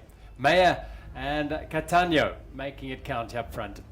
Now you will see these kind of climbs on the profile, but sometimes they look very innocuous. They just look like a little bit of a sawtooth, a little bit of rise, and there's no red mark on your profile sticker on your top tube.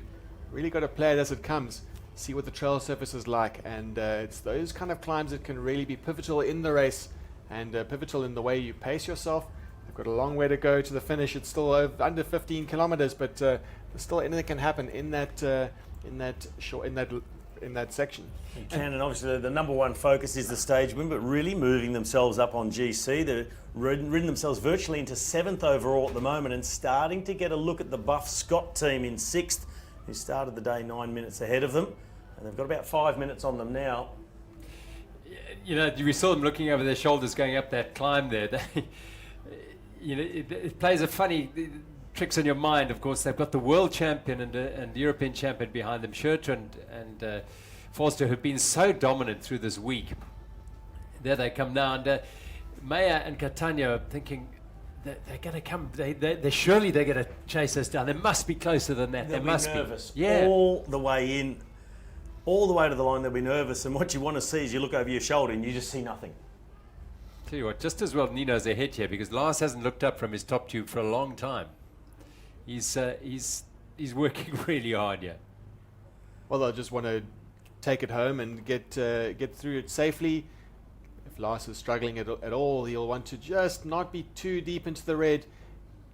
Tomorrow's another day. Tomorrow's another hard day, so you'll know that it's not over. There's still the grand finale to play for.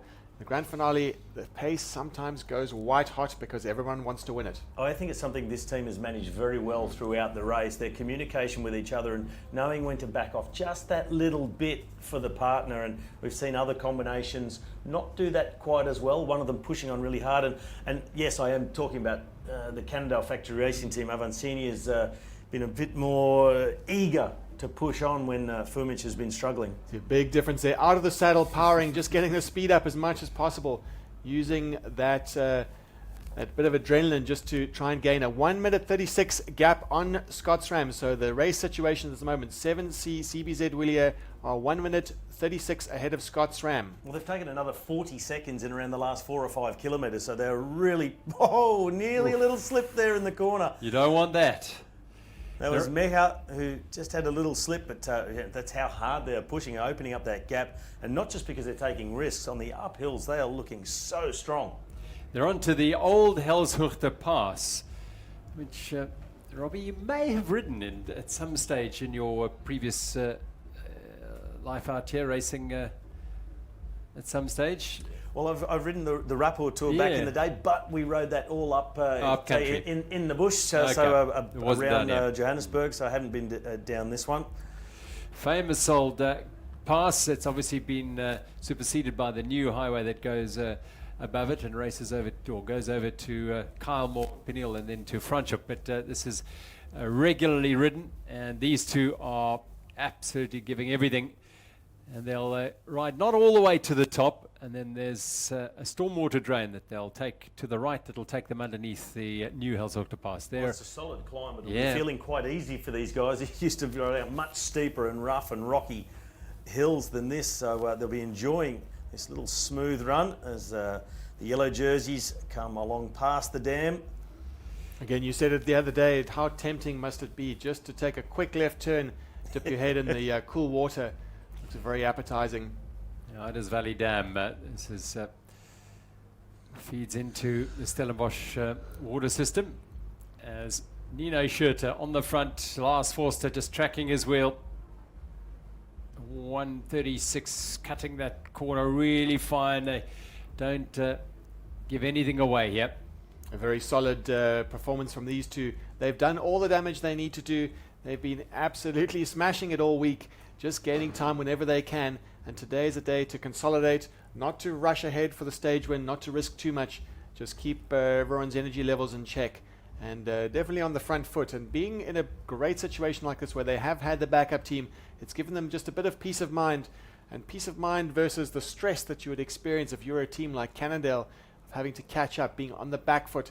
I think knowing that the deficit is just increasing every minute, going to be just, it starts to have that cumulative effect on your psyche and also on your physiology. Well, Catania and Meyer have just gone through the last of the timing checkpoints, which is at near the top of this climb. And so we'll soon get an idea what that gap is officially between Forster, Schurter and the leading pair of Catania and Meyer. Just the stage time is an incredibly fast stage. They passed through that 80-kilometer mark in 3 hours and 31 minutes. Incredible performance from the 7C CBZ Villiers team. That's a grimace on the face of Nino Schurter there. Even the best in the world. It looks in control, but Yeah. just judging by the faces, it's not like they're taking it easy, that's for sure. Now, Ferraro and Porro from Trek Selle San Marco on the edge of the saddle here as they try and claw back some of that time they lost to the puncture they had to repair and stop and put a tube in. Disaster for these two. They really had a golden opportunity to win the stage, take back time on the GC. But let's see if what we can see if where his partner is. There's a bit of a gap. Oopsie, there he is. I think that's Damiano Ferraro up the road. Porro clearly after that accident hasn't been the same. And Porro's got a bit of a drag to catch up. It's a curious gap there. Yeah, I mean, certainly on the open roads, it'll be easy to see, easy to wait and check on exactly how your partner's doing. The last thing you want is your partner to be struggling. If there's any kind of mechanical, if he has to stop and partner is way up the road, there's something going on there. Yeah, I'm always thinking maybe Porro did have to stop at some stage because there's no one else involved here. They had that long drag up after turning off the Rustenburg Road where they had to stop and just fix something quickly there. But he's having to make up the ground. This is Fumic Avancini, so they're coming closer to the Trek team. Fumic just gesturing. And the gap between the top two teams is now 1 minute and 51 seconds. So they're opening it up all the time. Catania and Meyer and Forster and Schurter will just making sure that they retain their position and managing their efforts up the climb. Well, keep being amazed at the difference in the body language between the 7C CBZ Villiers team and Scott SRAM standing up on that flat section, just getting the average speed just up a couple of kilometers an hour, knowing that every watt counts, and the Scott SRAM consolidating, making sure they can get to the finish safely. Cannondale, not a good job from these two, not panicking, keeping it together, knowing that there's still eyes on the prize, the prestigious podium spot in Val de Vie Estate. They want to be standing on that podium still, don't want to lose out. So today is a conservative day for them. Just keep their advantage, keep their powder dry. Well, they were under great pressure a little bit earlier from Trek Selle San Marco, and there's a little acceleration from Avancini. So curious to see what that is. Maybe he's just going to let Fumic ride his own pace, Avancini get up the road, and it looked like he might be wanting to put some water into that hydration pack. Those two, the leaders, have crossed underneath the old Helshoekte Pass. They're back onto the Bottomless Corp trails, and they were just about to enter a piece of single track. They're very, very close to home. I can tell you they're very close. Fumic, you just saw that handover of bottles, and Avancini just went eased away, and Fumic is hanging on again. Yeah, he's just riding the pace that he can handle. I think we'll see Avancini have to pull over and do something here. You'd think the only reason he'll go up the road like that, looking back to check the gap, but don't be surprised if he pulls over soon to do something. We saw him put a bidon into his back. He's going to there is a water point up here quite near the finish. So fill up the bidon for Fumic so he doesn't have to stop. It's so close to the finish. They've got one little drag and then they're going to be straight down the single track to the end. But yeah, maybe he needs it. It's quite possibly they've had everything they had in that hydration pack. He'll take it off and just fill the bidon, hand it off to Fumic, and he doesn't have to stop, and it'll save them a few seconds. Back with our leading women, the Vestex Songo Specialized, and Anna van der Breggen and Annika Langeveld continue to build on what is already a very, very big lead. They came into the day 21 minutes ahead of Team Summit Fin, and when last we checked it was over 8 minutes their advantage, and they've continued to build on that. Whatever they lost yesterday to Summit Fin, they're going to take that back double and maybe a little bit more. Absolutely, and they continue to do that. The yellow jerseys now also on this little climb. It's pretty much the last climb of the entire day. Steep and loose it is, but it's very short, and then they're into the single track. And they're really back to where they were originally in the first part of the race, Botman's Kop, and then they dipped down on the old World Championship downhill course. That was the World Champs in 1997 and 1998. Yeah, they're just on this corner here. A couple of years ago, when the race ended, the stage ended in Boschendal, the race went straight up this very long climb to the left, but they've cut onto a lovely piece of trail that'll link them up to that single track on the downhill. Well, I would think a World Cup downhill track of 97, 98 is just your average cross-country descent now, now in 2019. So now these bikes easily able to handle a 20-year-old downhill course. Yeah, they're not actually going to ride on, there's not much of that trail remaining, but there's some lovely new trails, so many new trails built on this sector. They're going to enjoy those a little bit very, very shortly, in fact. So the trail archaeologists will be doing an analysis of this in 1,000 years. Yeah. All in control for Scotsram mountain biking at the moment. Lars Forster and Nino Schurter. The race has unfolded pretty much as they would have wanted today. A couple of teams fighting out for the honor of winning a stage here, and they're quietly biding their time and making sure they put enough distance between themselves and Henri Cavancini and Manuel Fumic to make it safe. And yeah, Fumic and Avancini 5 minutes and 4 seconds down. Well, we're just hearing from out on course, and we've got spotters out on course, and they've also just informed us that although Avancini has gone up the road to fill the water bottles to gain them some time, and Fumic won't have to stop, Fumic had to stop and pull a stick out of his derailleur, so it cost him another 20 seconds or so. So he's really not having a good time of it over the last couple of days, but always still pushing on, and they're still sitting in second overall, and been able to defend themselves from the onslaught of Trek Selle San Marco, also thanks to the mechanical for that team, but still second overall.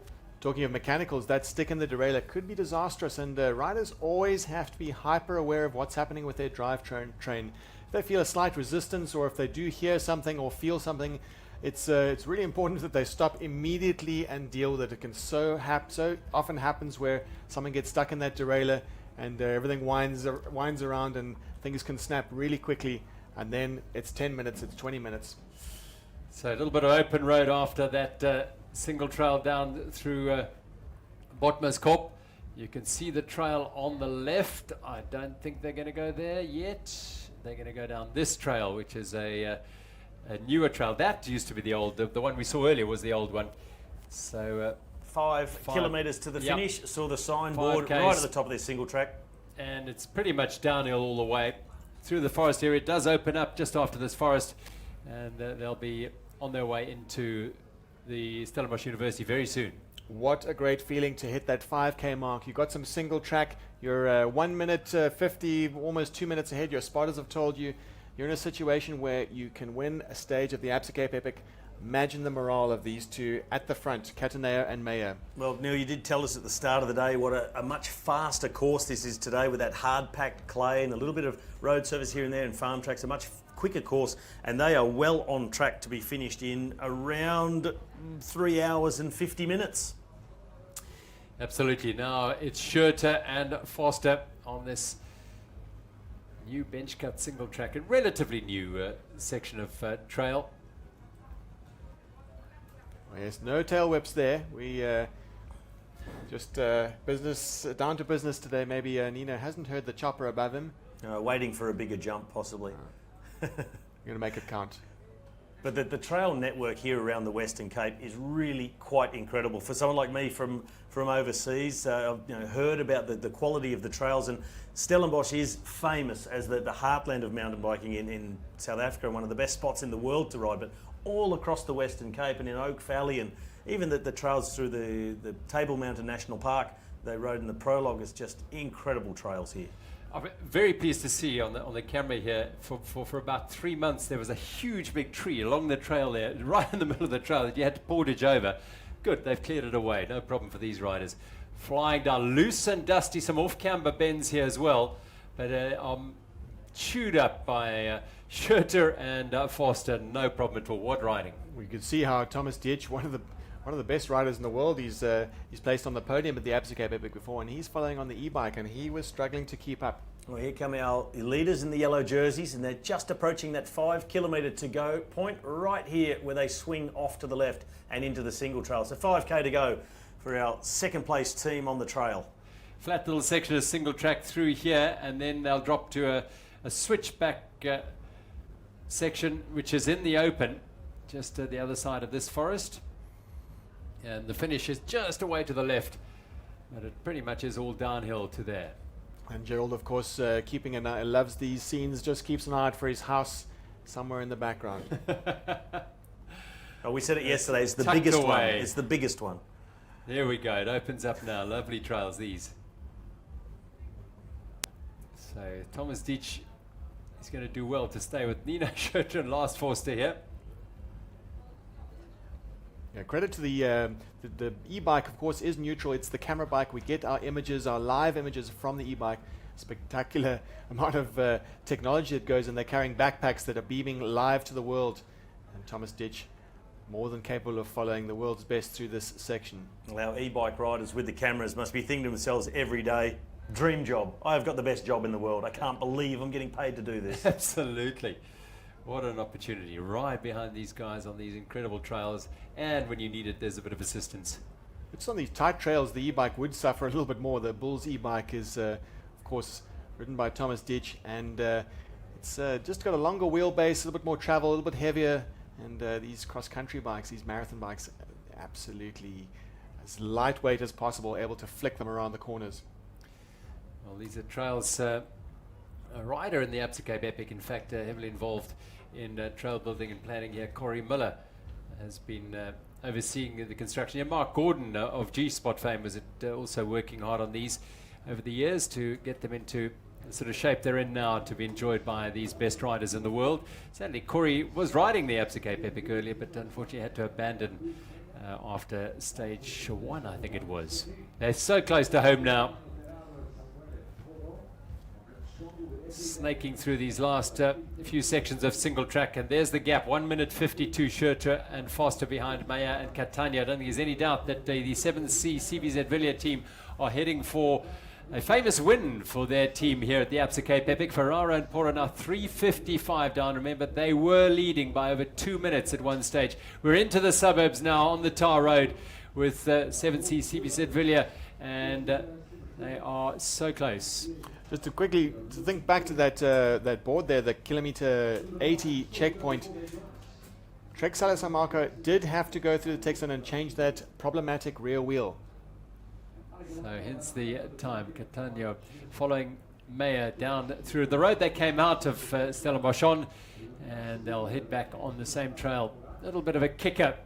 Meyer in front and Catania behind, just getting back into that draft through the suburbs of Stellenbosch. Looking back, they're going to be looking back a bit more than they would want to, but they know that today is their day.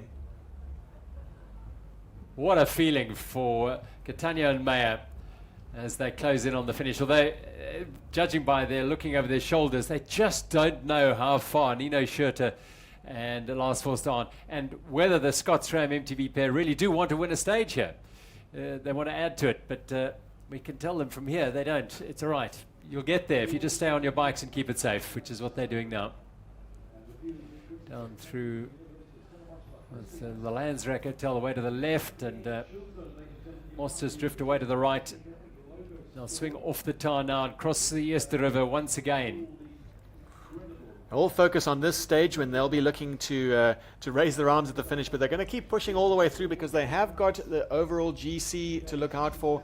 They're in 9th position at the moment. They want to move up as fast as much as possible on a day like today where everything is playing to their favor.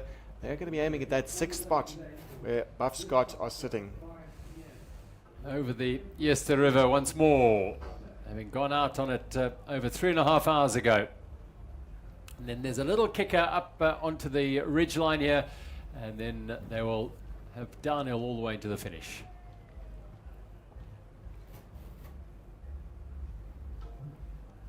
What a feeling for two men who came into the race with ambitions perhaps to finish inside the top 5 or so, and they have got themselves nicely positioned for that attack, but more importantly, they've got themselves a stage win at the Absa Cape Epic. Yeah, some their name and lights and some time on the podium and some time in the interview lounge as well. It's hugely boosting of the morale, and let's face it, they were also aiming to move up that leaderboard, that GC leaderboard. One last climb to go.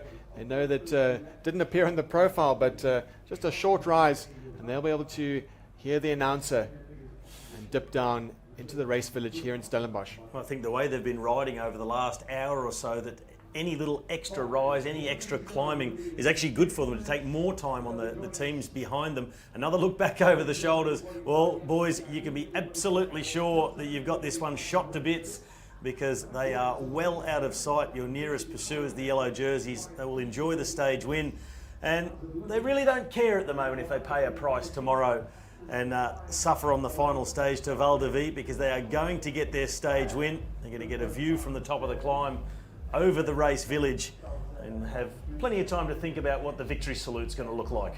Absolutely. Louis Meyer, the 33-year-old from Colombia, 37-year-old Johnny Catania from Italy, putting the finishing touches to a really, really good day for the 7C CBZ Villiers team, and a place on the top step of the podium on day 6, stage 6, day 7 of the Absa Cape Epic.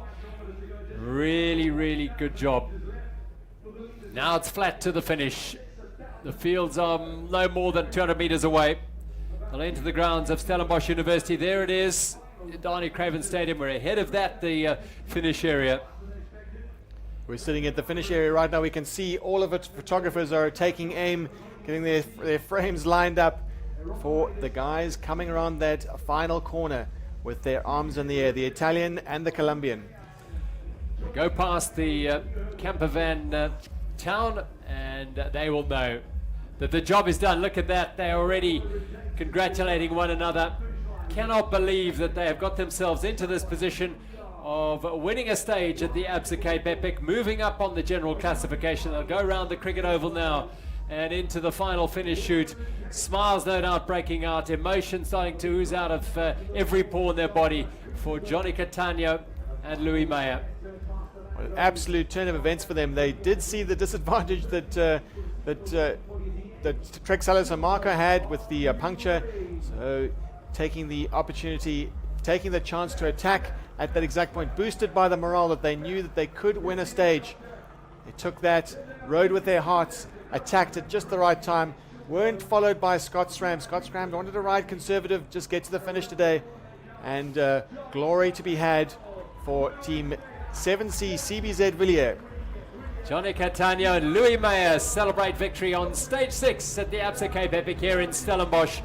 A job well done, and a huge opportunity has been taken by the 7C CBZ Villiers team, and they will be absolutely delighted, as will their entire team. They've got 2 teams in the race, and they can't quite believe it. Yeah, a little shake of the head from Catania. There's seen a bit of disbelief that they've been able to win this stage. Just one day to go here in the Absa Cape Epic, and they have made a charge up the leaderboard in general classification. Of course, the most important thing, this stage win, one of the big prizes this week. It's a grand tour of mountain biking. What a moment for the team. The team are just as delighted as the riders. They've put in so much effort over the week. They've brought themselves over from Italy, got the top riders in the world, and put together a really successful outfit, and plan came together today. Oh, here's the bad luck story of the day. The Trek Celis and Marco team of Ferraro and Porto, they were leading by 2 minutes to the chase of Scott SRAM and 7C CBZ Villiers. Then there was a crash, there was a puncture, the mechanical took a long time to repair. They've chased their hearts out. They haven't got themselves back on terms with Scott SRAM, who looked to be riding in for second place. They're a few hundred metres ahead of the Trekkies, who are riding around in third.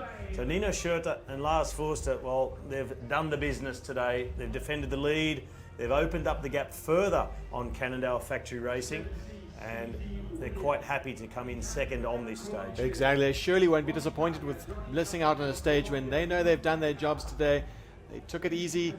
They just stayed conservative. Their bikes are in one piece, they're in one piece. They might beg to differ with you when you say they've taken it easy, but it's all relative. It's all relative, isn't it? Yes.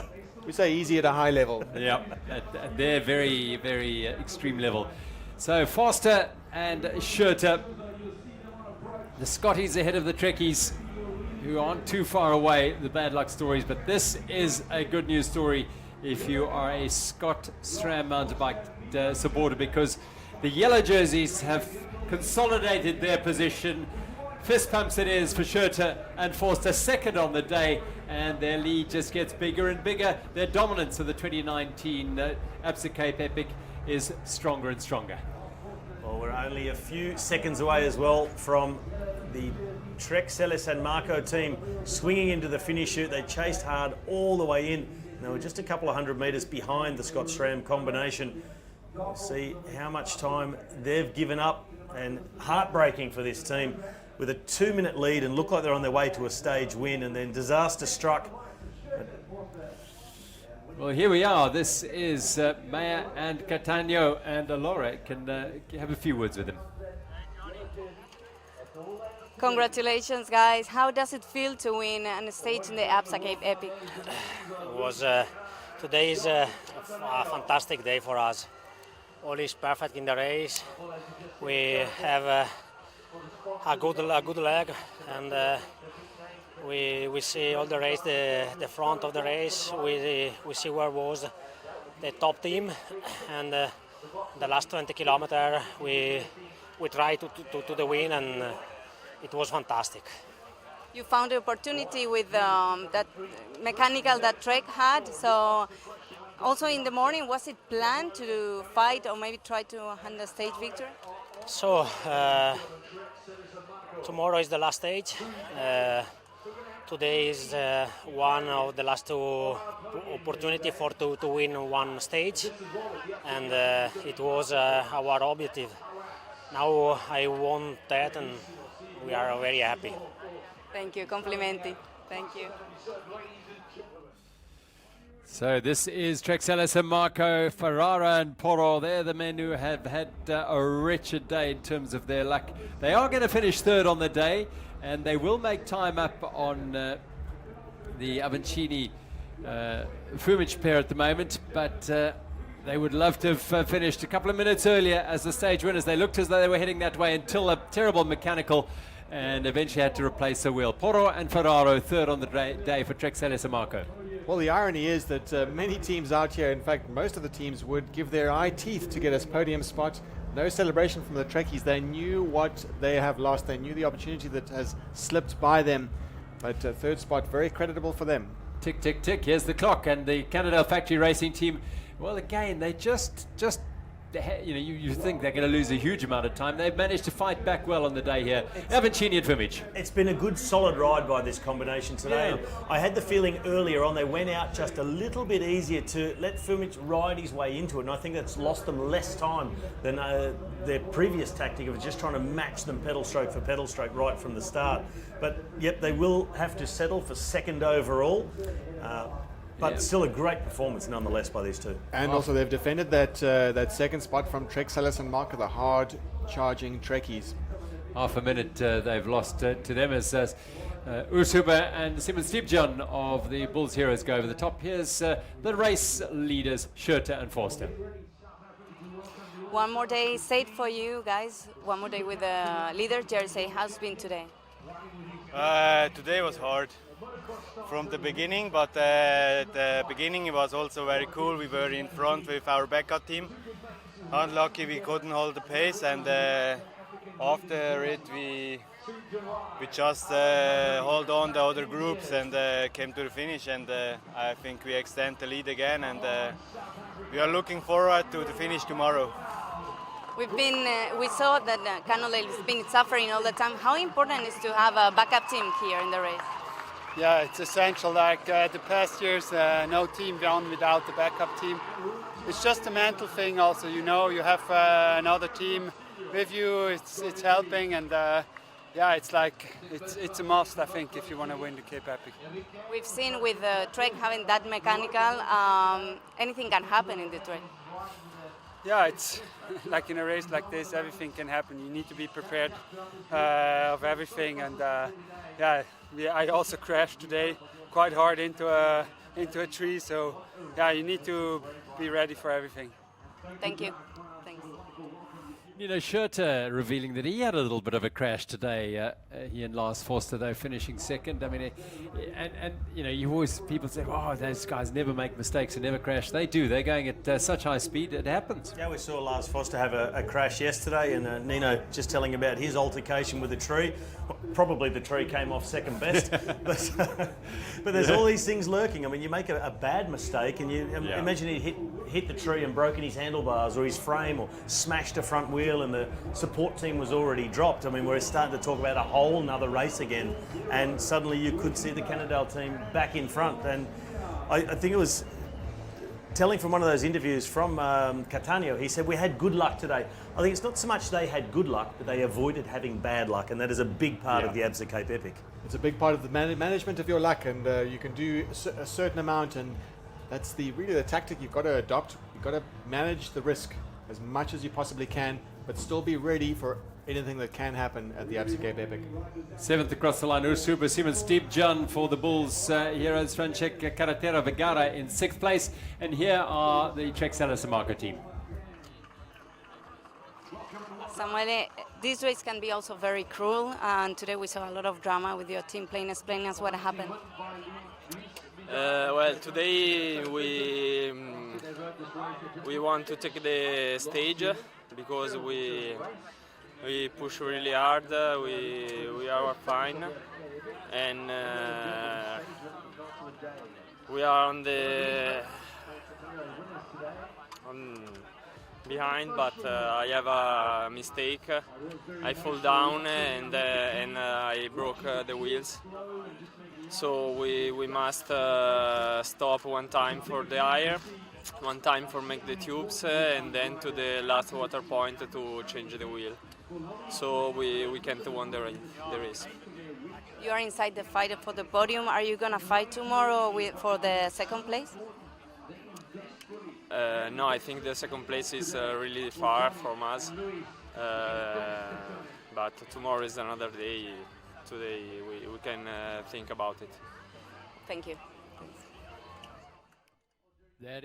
Those are two very, very disappointed men. Samuele Porro, you can just see, absolutely gutted at their misfortune today. He admits that he made a mistake, and we've heard that happened before, and broke a wheel.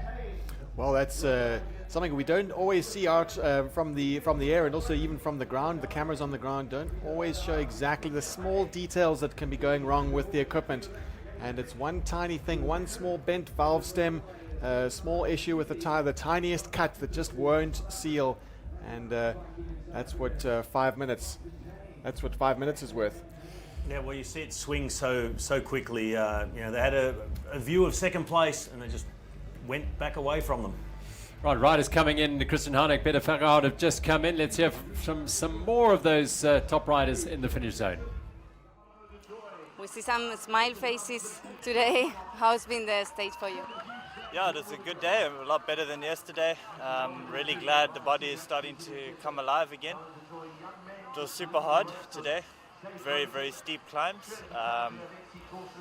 But it was great riding in familiar trails, and we had a jaw, and luckily it's getting better towards the end. You've been riding with this red jersey from the beginning. How does it feel?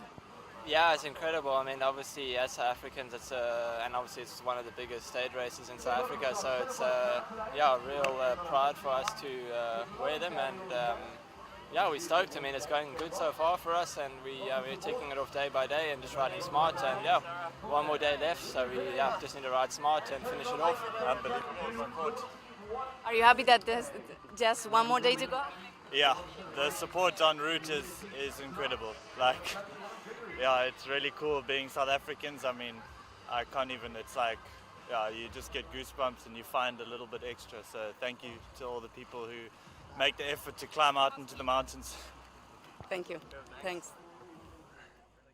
Matt Beers, Alan Hathley, leaders in the Absa African jersey. Their lead is pretty certain because they've got over an hour on Mbuko Giants, Marco Hubert, Nicole Carstens, Julian Jessup and Anna de Toy in third place, an hour and 14 down. And Paiga Eurosteel, well, they were the threat at one stage yesterday, but they were so far off after their travails earlier this week. They're an hour and 24 down. We saw Paiga Eurosteel early on in the stage today. They were making a bit of a move.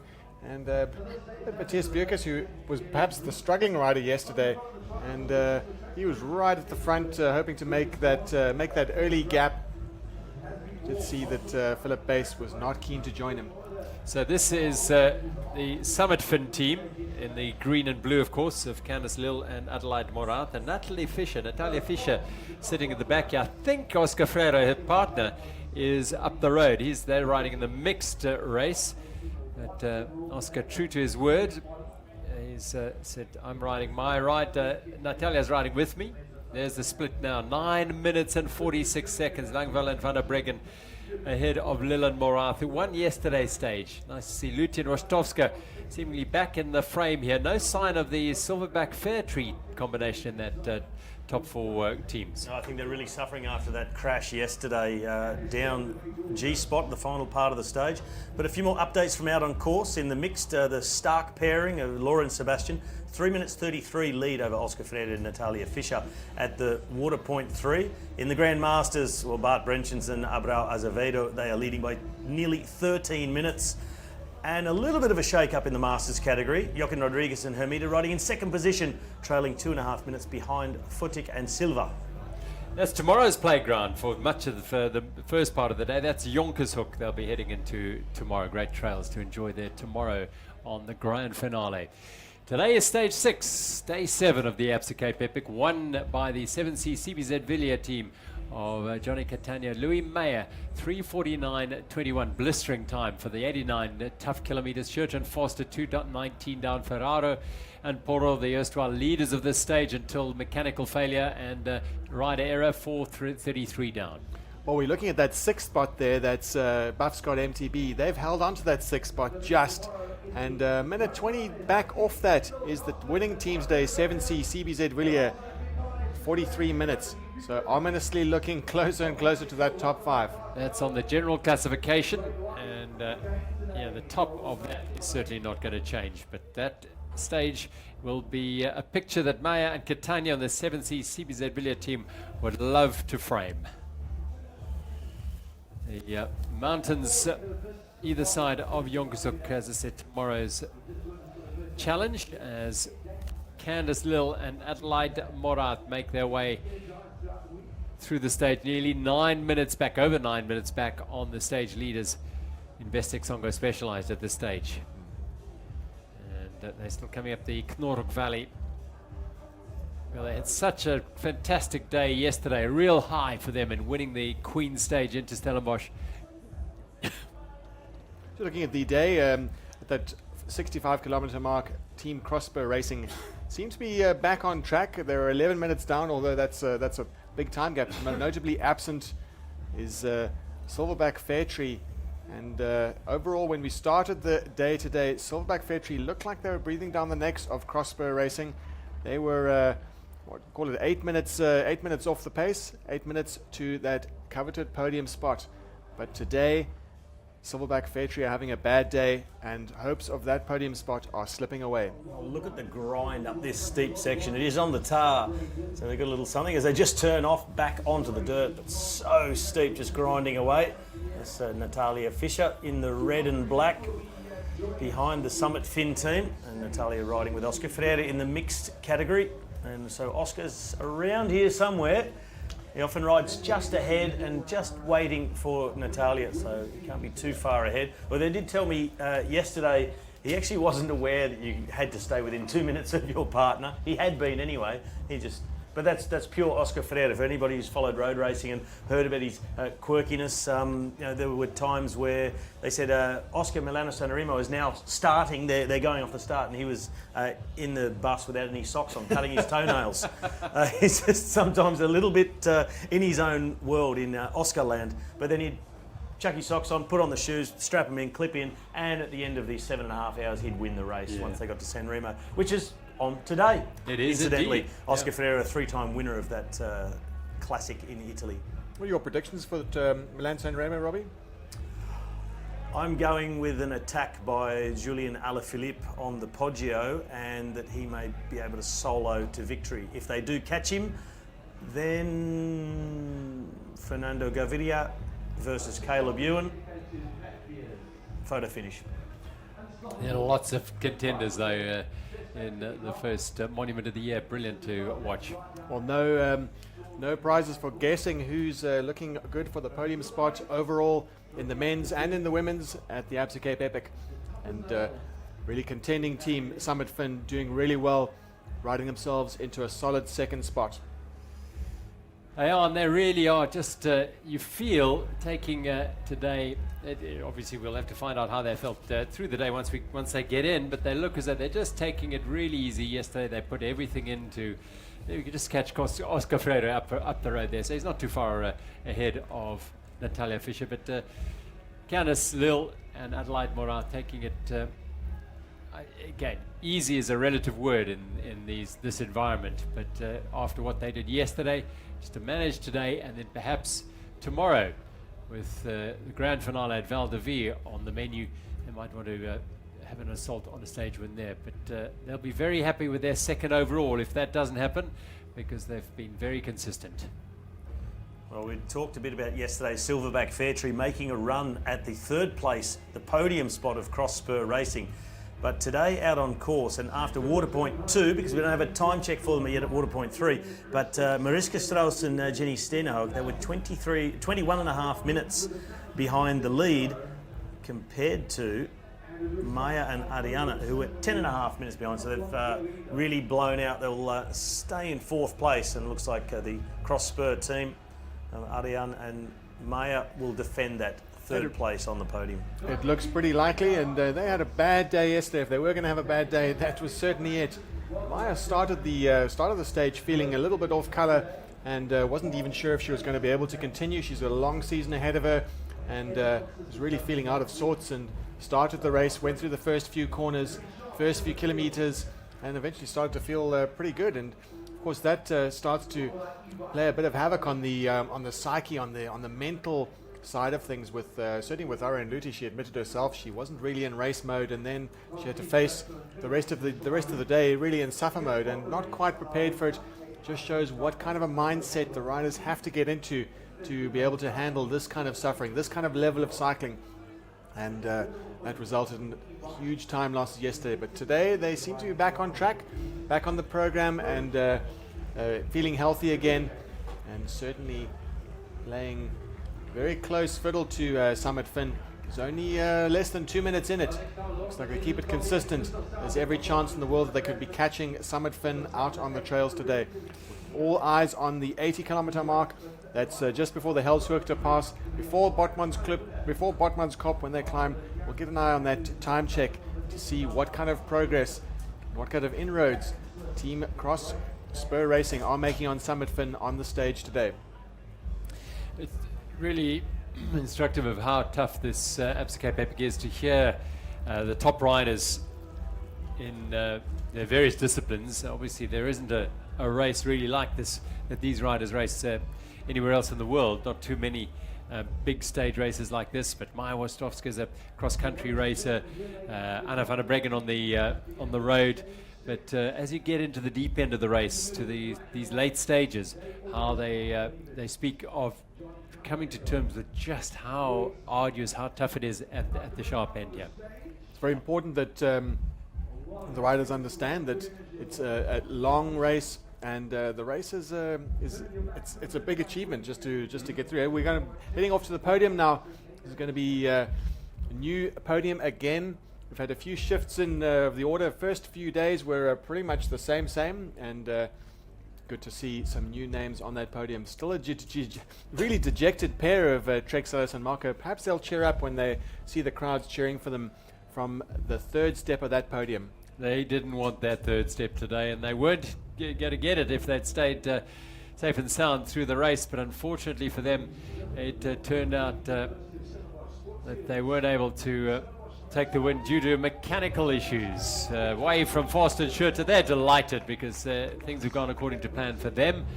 7C CBZ Villiers will be equally delighted with their effort today, but the emotions in the Trek Sellers and Market team, yep, little pat on the shoulder there for Samuel Poro. Hard luck.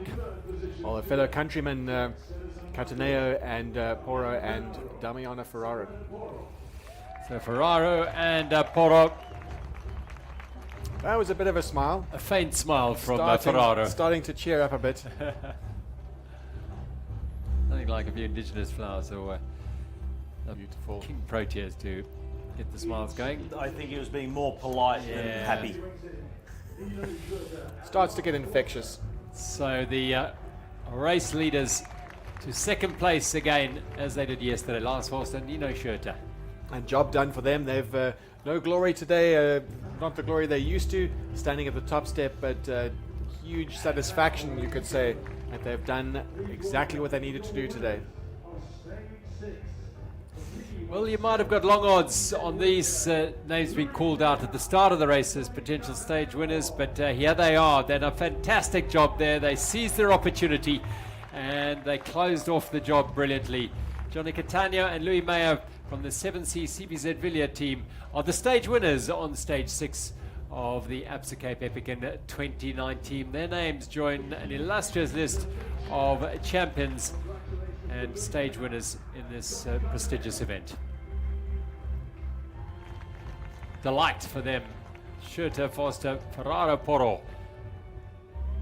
The podium on stage 6. It's great to see teams ride the wave of fatigue and good days, and when you have a good day and you both have it at the same time, then you know you're on track for a great result. And it's fantastic to see a different team getting up there and one really coming from the clouds. So they've been hovering there quite okay on the GC, so they've been solid all week, but just really waiting for it to fully click for them.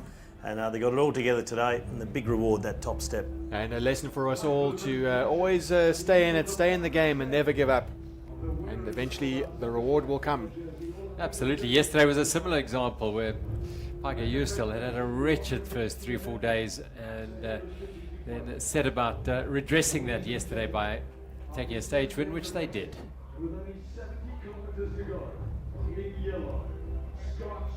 So stepping up onto the top of the podium once again to collect the yellow jerseys. They regained them yesterday and they look very, very comfortable in those jerseys at this stage. Lars Forster and the world champion Nino Schurter. Well, he'll have bittersweet memories of racing in Stellenbosch a year ago on the first round of the UCI World Cup. Nino Schurter was beaten by Sam Gaze in a most thrilling sprint finish, no more than 150, 200 meters from where we stand now. They are top of the pile at the moment. Scotsram mountain biking, Schurter and Forster, the race leaders, with just one stage to go from Stellenbosch to Val de Vie. Whoopsie, you've got to get that right. They've got plenty of time to go and practice the high fives and fist bumps. Well, better to get it wrong on the podium. Like a couple of teams we saw coming across the finish line on the grass here on the oval yesterday got it wrong and fell off. Yep. And also, they've been in sync the whole day and the whole week. In fact, in sync on the bike, and they're forgiven for a little bit of an awkward moment that they had. 8 minutes the lead for Schurter and Forster. Fumic and Avancini now are going to have to settle for second. You heard Ferraro and Poro say no, second place is gone from us. And to be honest, unless there's a major issue for the Canada Factory Racing team tomorrow, that is probably going to be true. Uber and Steve John in third. In fourth, beg your pardon, Hathley and Beers, 38 minutes down. In fifth, the leading team in the African All Africa competition, the Absa Africa jerseys on their shoulders. Well, just outside of that top 6, and the big movers today were the stage winners, and have now moved themselves up into 7th place. We'll see that when our official results keep filtering through. So Schurter and Forster, all things being equal, will ride beyond that mountain there. Simmonsburg Mountain is Val de Vie, the beautiful estate where this race ends tomorrow. So they have 70, what are we looking at that clock there? 75 kilometers done.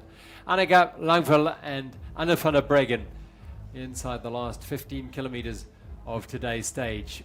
Well, they're at the 75 kilometer mark. They've got 5Ks to go before the bottom of the Helshoogte Pass and that climb up to Botmans Kop.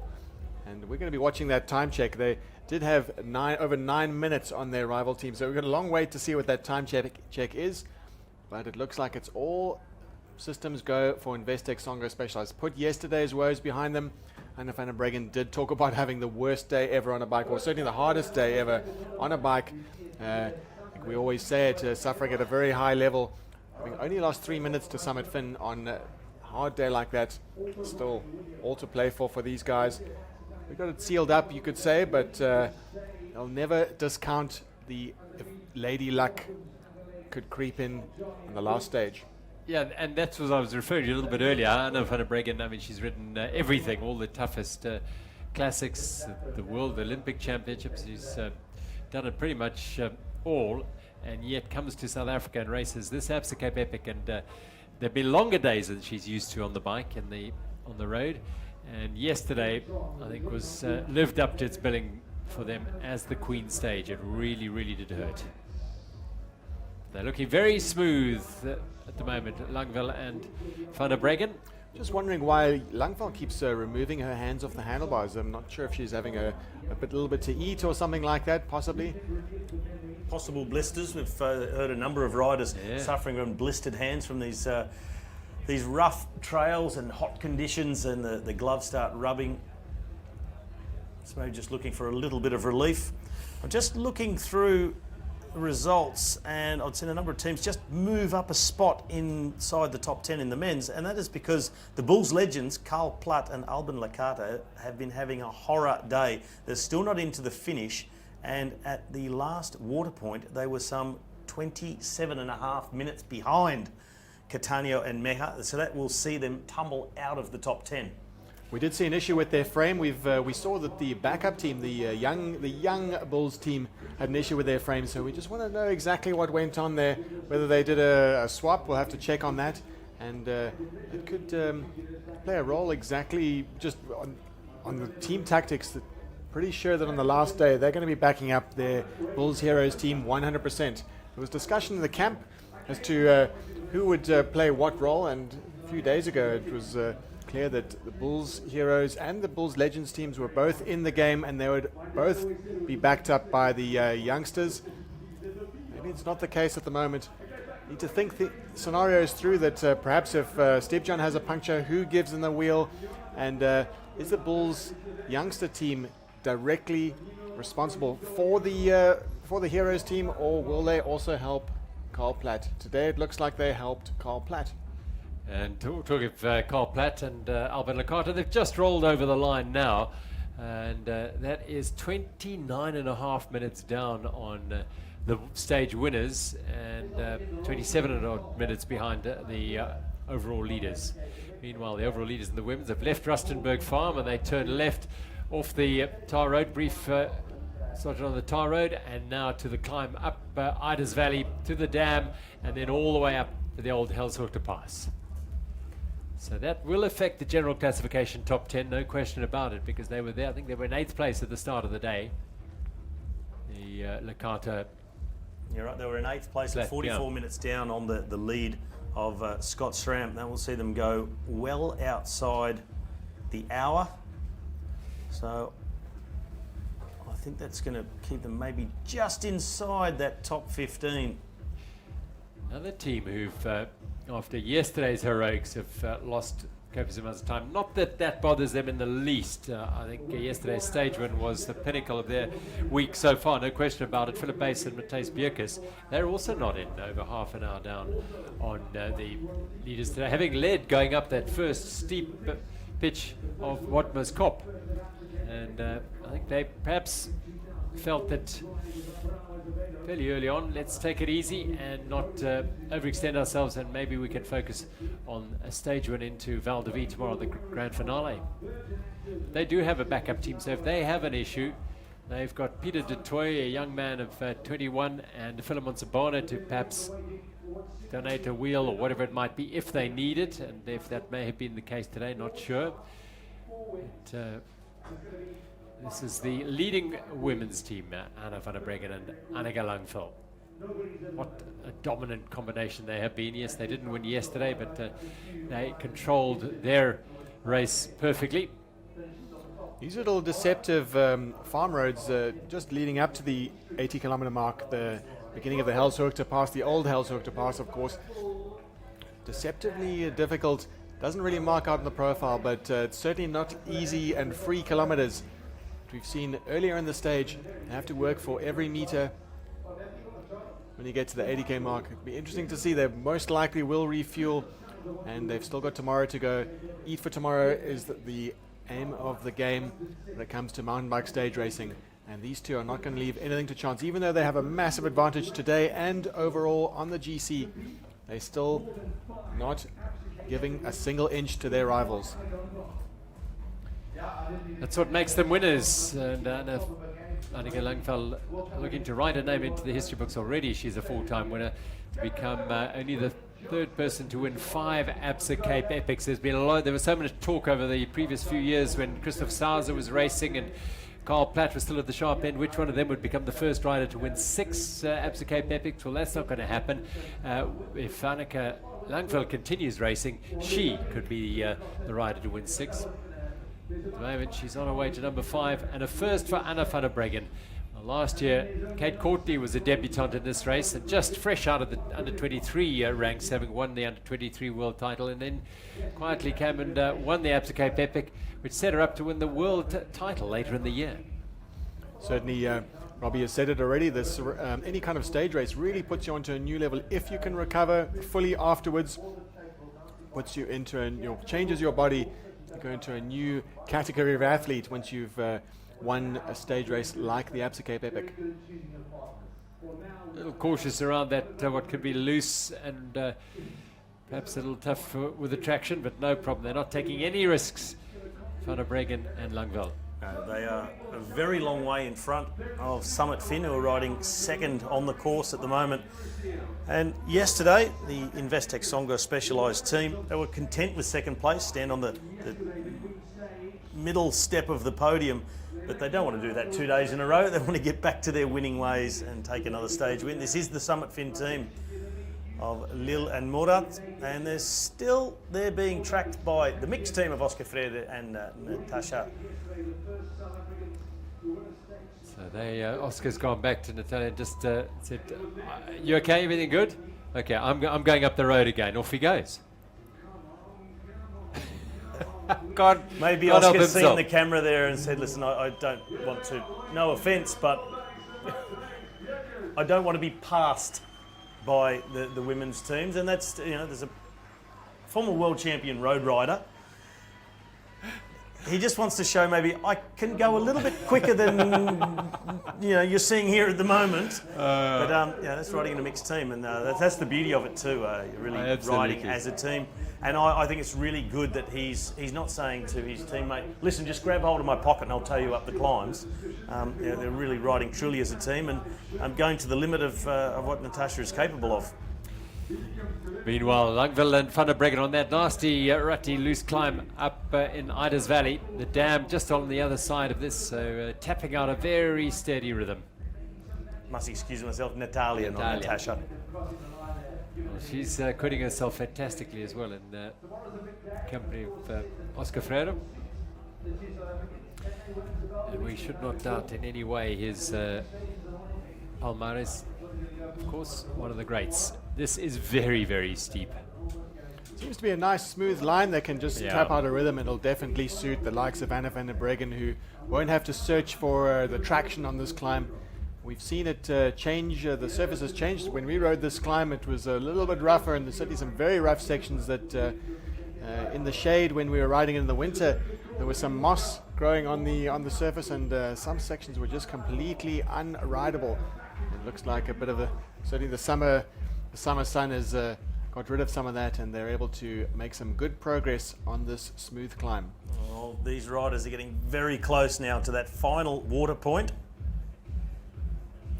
And that's really close to home in essence, the last water point. There's maybe one little kicker after that, and then you're down on the trails of Botmaskop. So Van der Breggen and Langveld, they have a very comfortable lead, both on general classification and the stage today. Well, today is another day of fast and safe. They've said it before. Fast and safe is the motto they've been using. Not making sure they can gain as much of an advantage as they can on the flat sections. That's the strength of Anna van der Breggen. She can really put down the power on the flat sections and get as much advantage. And then when it gets technical and tricky, take it conservative. Well, that is Anna van der Breggen going through to the front for a turn of pace now. Anneke Langveld, let's take a little break. Well, not really in the slipstream, but just letting Anna set the pace that she's comfortable with. They've been a really good match, these two, but I find at times they've been actually punishing each other out there with the pace being set. We've seen each of them come in on certain days, say, oh, I had a horrible day, and the other one looks quite fresh, and it's been the other way around. We've seen Anneke slumped against the backdrop at the finish doing interviews while Anna remained standing, and then yesterday Anna had a really, really tough day out and said she just felt an absolute wreck, and Anneke was quite fine. Something that Ariane Luti's commented on, in fact, is that sometimes it's harder when you're with a partner that is completely well matched. There is no default setting that the weaker rider goes to the front at certain times, and the constant second guessing as to who's feeling better on the day is another dynamic that plays. If you're both as strong as each other, you go one day bad, one day good. It's you've got to figure it out pretty quickly, and it can change from kilometre to kilometre. Yeah, but with riders like these two, even the bad day is very, very fast, and almost nobody can match it. And you have to have them both maybe just having a little bit more of a difficult day and looking to try and take it a little bit easier. And then you see a team like Summit Finn, they're ready to pounce and have a good day and go up the road, and they grabbed their stage win, which was great to see. It's all about grabbing those opportunities. When you see the golden ring, you grab it, and you grab it with both hands. You don't let it go. Summit Finn definitely did that yesterday. Great day out for them. We're just approaching the 80 kilometre mark there. You could just see the bike computer on our e-bike, which is tracking our two women's leaders in the orange jerseys. And they're onto that section of road up the climb. And just a little bit further up this climb, they will reach that last water point, that hydro station. And there it is, 10 kilometres to go from this point. We've got about a kilometre to go before we'll see what the time is at that time check. Here's our Grand Masters, Abreu Azevedo on the right and Bart Brentjens on the left. And they take yet another stage win in the Grand Masters category and increase their lead for the purple jersey, the leader's jersey in that category. CST. Bafang, they are just relentless in the way they just tick off the stages. Yeah, and they've put almost 15 minutes into their nearest rivals today, and at the last we've got Barty Booker hydro there points, 16 minutes and 44 seconds on their nearest rivals at the last hydro point.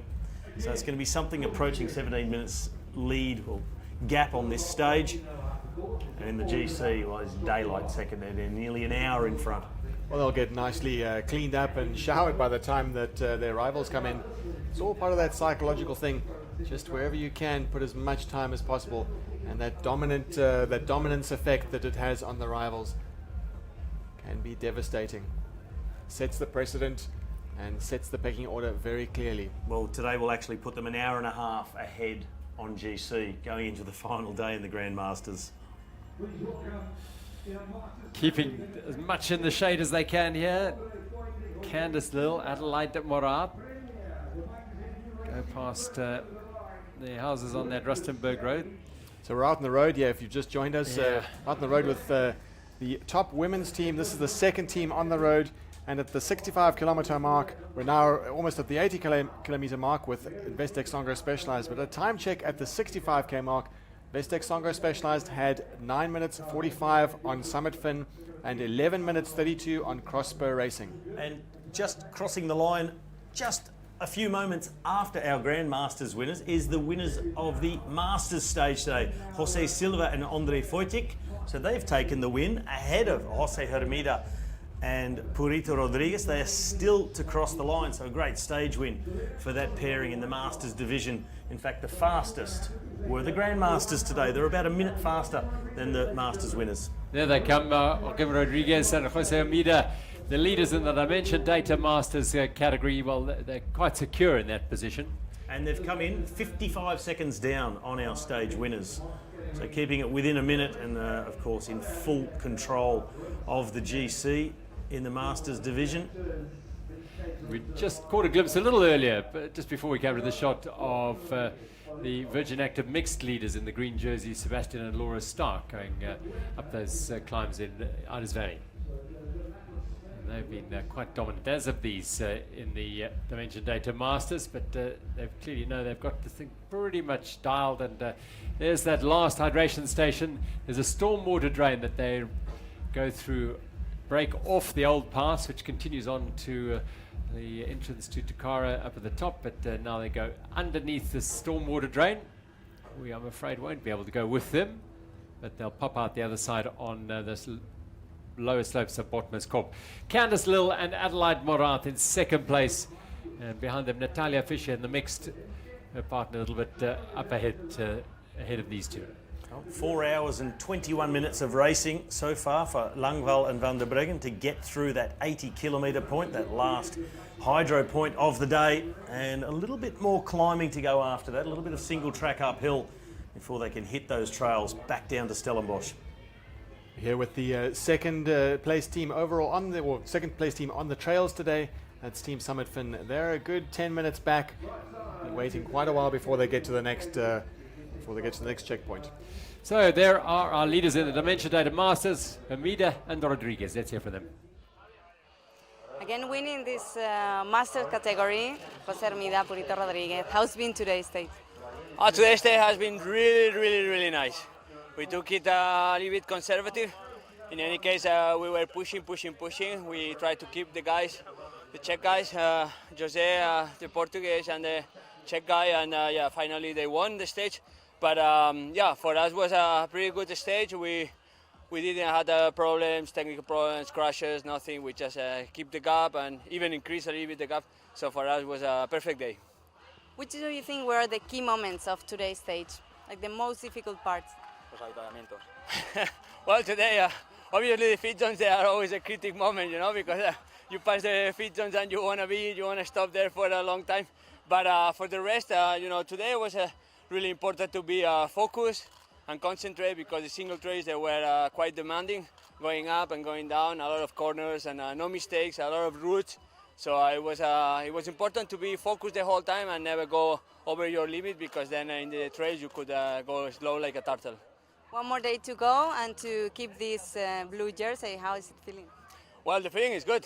Let's see, you know, the epic is the epic, and you never know from one moment to the other moment it changes. But yeah, one more day, one less day, let's say. So it's only one day tomorrow to Val de Ville, and we know that it's important also tomorrow to be in front, because we go to Jonqueshoek. We know the trails in the beginning is quite demanding, also quite steep. So we will see. We will see, and yeah, we will try to be conservative and make it like in Tour de France, Champs-Élysées, Purito, Champs-Élysées. Thank you. Thanks a lot. He knows the Champs-Élysées well enough, Purito, of course, and tomorrow is the Champs-Élysées mountain biking as they go into Val de Vie, just outside Paarl, a beautiful place to finish 8 days of incredible mountain biking in the Untamed African Mountain Bike Race. We're looking forward to seeing the riders roll across that finish line in the Val de Vie estate. It's a hero's welcome for the riders, not just the top professionals, but also for the amateurs. The huge sacrifice, not just for the riders themselves, but for the families, and families will know that it's all over. Big hug at the finish. Everyone breaks out of that Absa Cape Epic bubble that you're in all week, and finding that massive relief as it's all over. So here are the Bulls' third team, Schneller and Frey. Remember, they had that broken frame going into Delvira at the last water point. And let's see if it's all sorted for them. That they are taking it very easy, it seems. Frey and Schneller, with both their leading teams already in. They've just got to get to the finish. Sorted? Looks like it is. At the tech zone.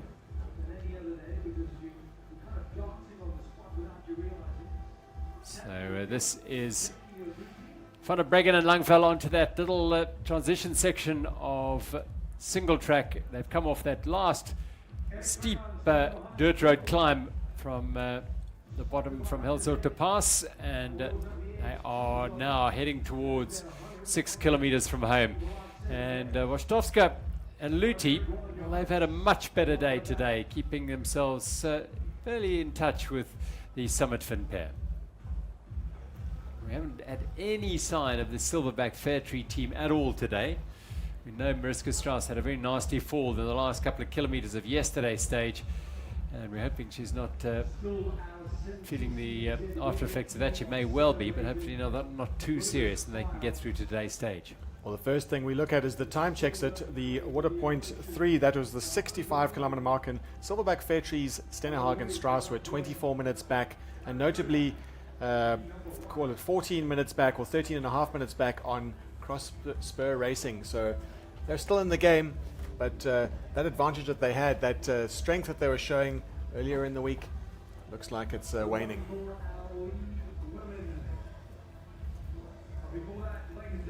So this section was burnt out about 3 years ago. Absolutely devastating, this whole mountainside. And the recovery has been remarkable, but the trail is in pristine condition. The trail very well maintained, and there's a passion of the mountain bikers in the area. Stellenbosch really is an epicenter of mountain biking, and certainly spots where the likes of Nina Schurter, Lars Foster would come to train, and in fact most of the World Cup circuit, you could be forgiven for thinking this was an international race about to happen in Stellenbosch in what you could call the off-season in Europe, but very much the cycling season in South Africa. Well, Nino has a house no more than a couple of 100 meters from our finish here in Stellenbosch now, so he's something of a local. Well, look at that right chainstay here, and if you look closely, well, we saw it at the Water Point just over an hour ago, the sticks which was zip tied onto the frame, trying to hold things together. So some good old bush mechanics just keeping it held together and just getting themselves through to the end of the stage.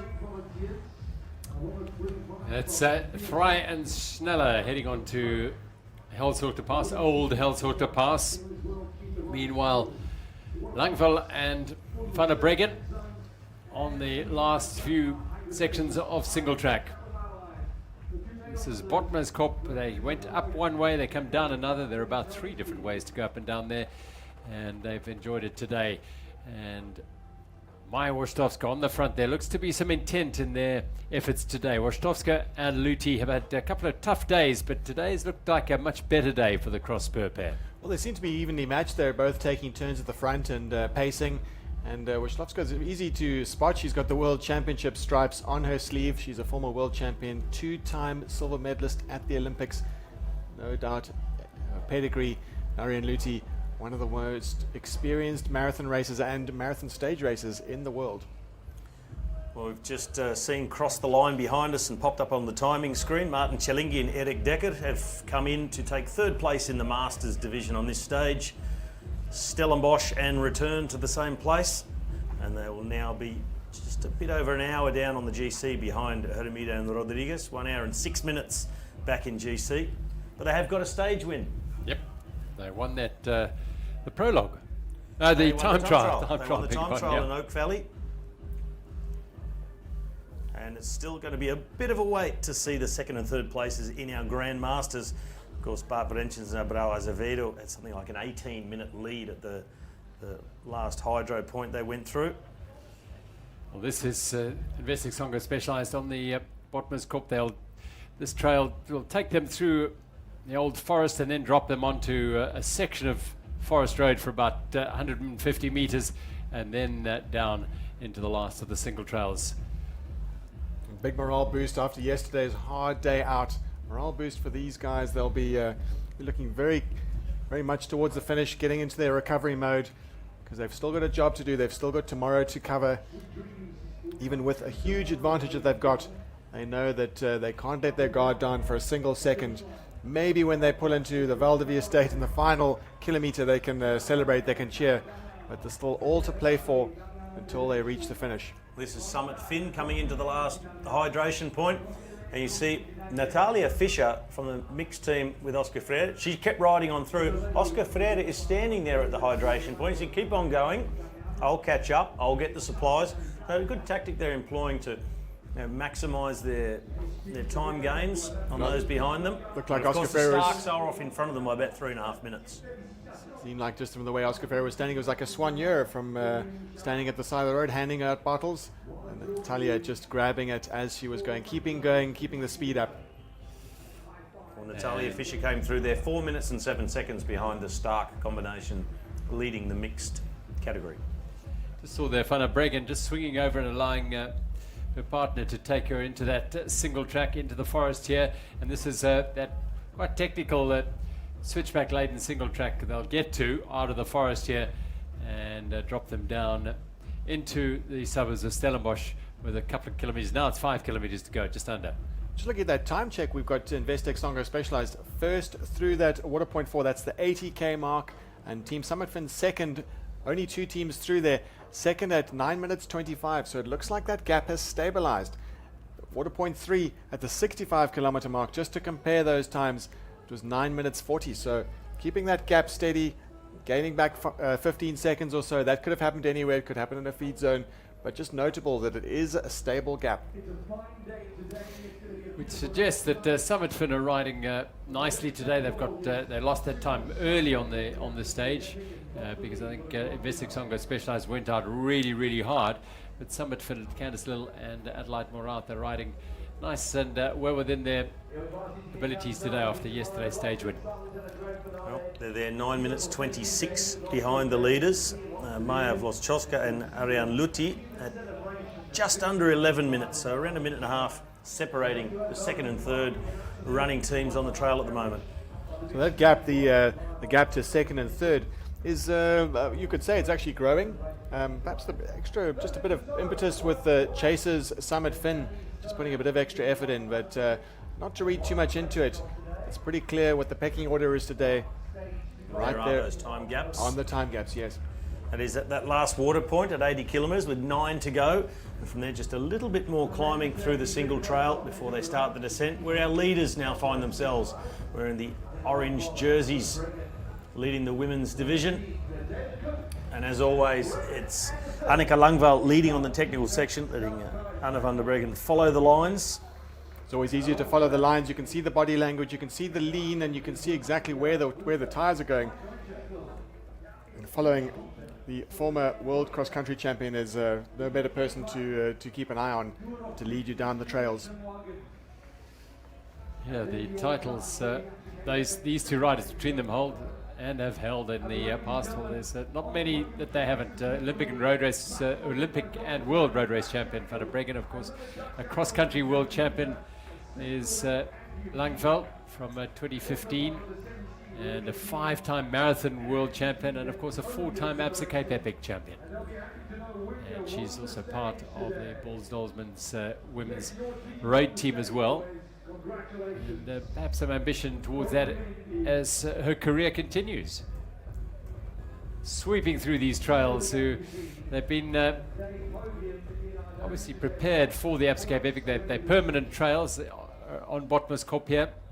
But I know Corey Miller and his team went through here about a month ago and just ensured that some of the blue grums grow into the trail and create some blind spots. They've cleaned that all up and created a wonderful, fun piece of trail for them to enjoy. They're on that last ascent up towards that single track. Yeah, they've still got it all to play for the Summitfin. They have to keep it together, making sure they're measuring their efforts. They've spent quite a lot of time alone in the race over the past few days, obviously from the time trial and stage 5, and today just measuring their efforts. Really at an advantage, in fact, that they can spend time just with themselves, no interference from any of the other riders, and also less risk on the downhills. They've got a clean trail in front of them. Well, Candice just making a little acceleration there to lead them into this piece of single track, and look how perfectly cut that is. I've been admiring the trails here, just how beautifully cut into the hillside, really clean edges and beautiful looking track. And I'm sure that the locals have put a lot of work into preparing their trails for the Absa Cape Epic to come here. They want to put on a nice show their best side. Well, the very active Stellenbosch Trail Fund have a trailhead no more than about 100 meters from where we are at the Kutzenberg Fields here.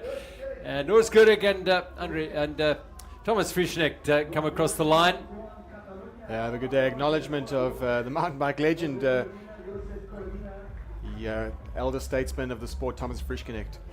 And just going on about the trails here, they've created a trailhead, and you can have a guide, a qualified guide, to take you on all these trails here. Just go to the trailhead, pay your trail fee, and they'll take you on all of these trails around Stellenbosch for as long as you want to ride, and it'll be a fantastic experience, that's for sure. Well, you could have the biggest appetite for mountain biking ever, and you would still be satisfied with riding in this area. There's a huge network, and you'll never get bored, certainly. Yeah, tomorrow it's the Jonkershoek trails that'll be explored before they head across Helshoek and into the Boschendal trails, and then on the way out to Val de Vie. So still plenty of fun to be had tomorrow. Natalia Fischer just letting Candice Lill and Adelaide Morat go past there. Very skillfully done and sensibly done. She's behind her partner, Oscar Freire, up the road. But she doesn't want to interfere with the elite women race. She's highly aware. She's a top athlete in her own right, and she knows just how important it is to leave a free track for these top women out there, not wanting to play any role in the racing, just keep well out of the way. Good sportsmanship from the triathlete. And you sense that there is a little bit of a downhill there, so their speeds are increasing, but that Candice Lill knows they're inside the last 6 Ks of the race here. They've got to put a real effort in here. And the Morstovska Luti pair are not far behind them, as we've been saying, around about 2.5 minutes. So I don't want that to come under threat. Looking stronger and stronger.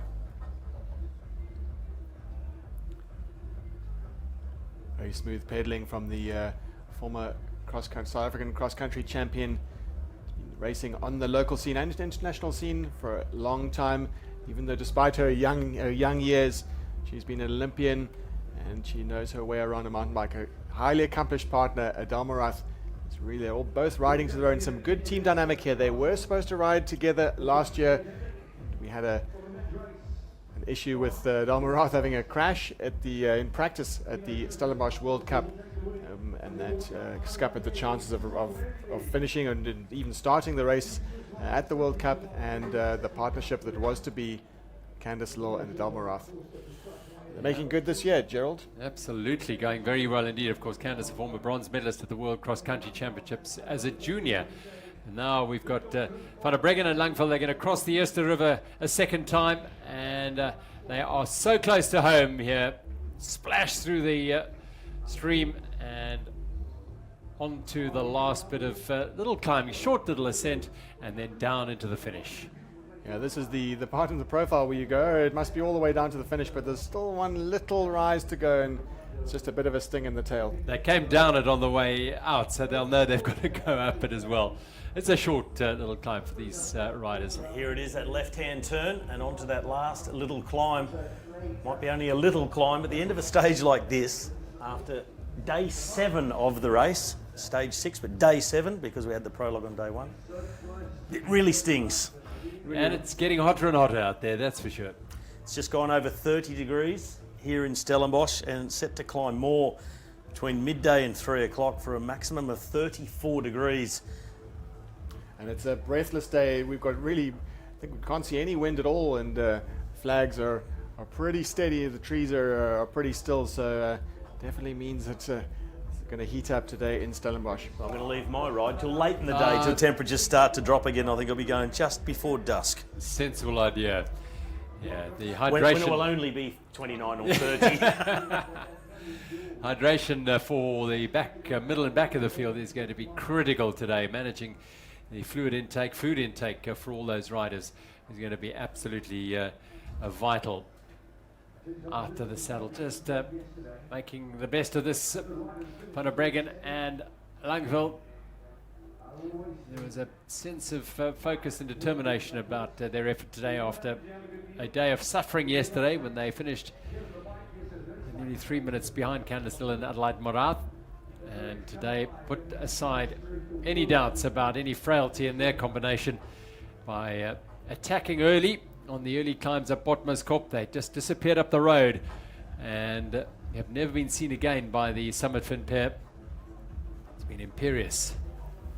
Now they'll roll down on the smooth road known as the Bergpad here in Stellenbosch. It's a very, very popular running route and cycling route for students at this university town of Stellenbosch, the University of Stellenbosch. Some 35,000 students. Yeah, they're away at the moment because it is holiday time this weekend. So it's not so busy in town, but there's a lovely vibe nevertheless. Cautious around here. That surface is very loose. There's very fine stones and then sand that if you go into too quickly you can wash out, slide out, but no problem at all for the best riders in the world. Flat now and in towards the finish for Investec Songo Specialized. Just making sure it's all together. Ladies and gentlemen, with 800 meters to go, the lead woman along the way, the Investec Songo Specialized. They'll see the village in front of them. Anna van der Breggen and Annika Langveld.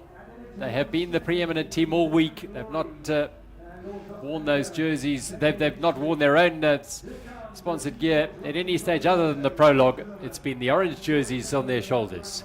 Yeah, the orange jerseys, they've not taken them off all week and they've made it look so easy, but that's really what it's all about.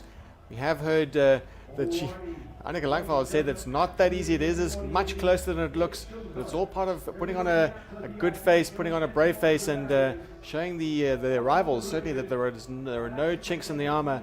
Even if they do appear, they're wanting to keep themselves looking as dominant as possible. And today is one of those days. They are absolutely in charge of this race today. It's been great to watch Annika Langveld and Anna van der Breggen's dominance of this race. It was a combination that when first announced, eyebrows are raised. The road race world champions coming to race the Absa Cape Epic. How will she do? Well, we know how she's doing because she is winning this and winning it with a comfortable margin. And at this stage is yet more evidence that the Investec Songo Specialized team are the best team in the field without question. They'll make the final right-hander, glance across at one another. Annika Langveld on the right, Anna van der Breggen on the left for Investec Songo Specialized. Another stage win and more time into their rivals on the general classification. Another job superbly done by this pair. Rolling into that winner's circle, Candice Venter there to look after their bikes and to ensure that they are going to have the best hydration and food, but that's what it's about. It's a team effort all the way through.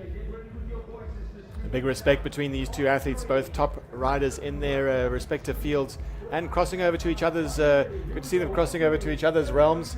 Anna van der Breggen crossing over into the mountain biking from the road.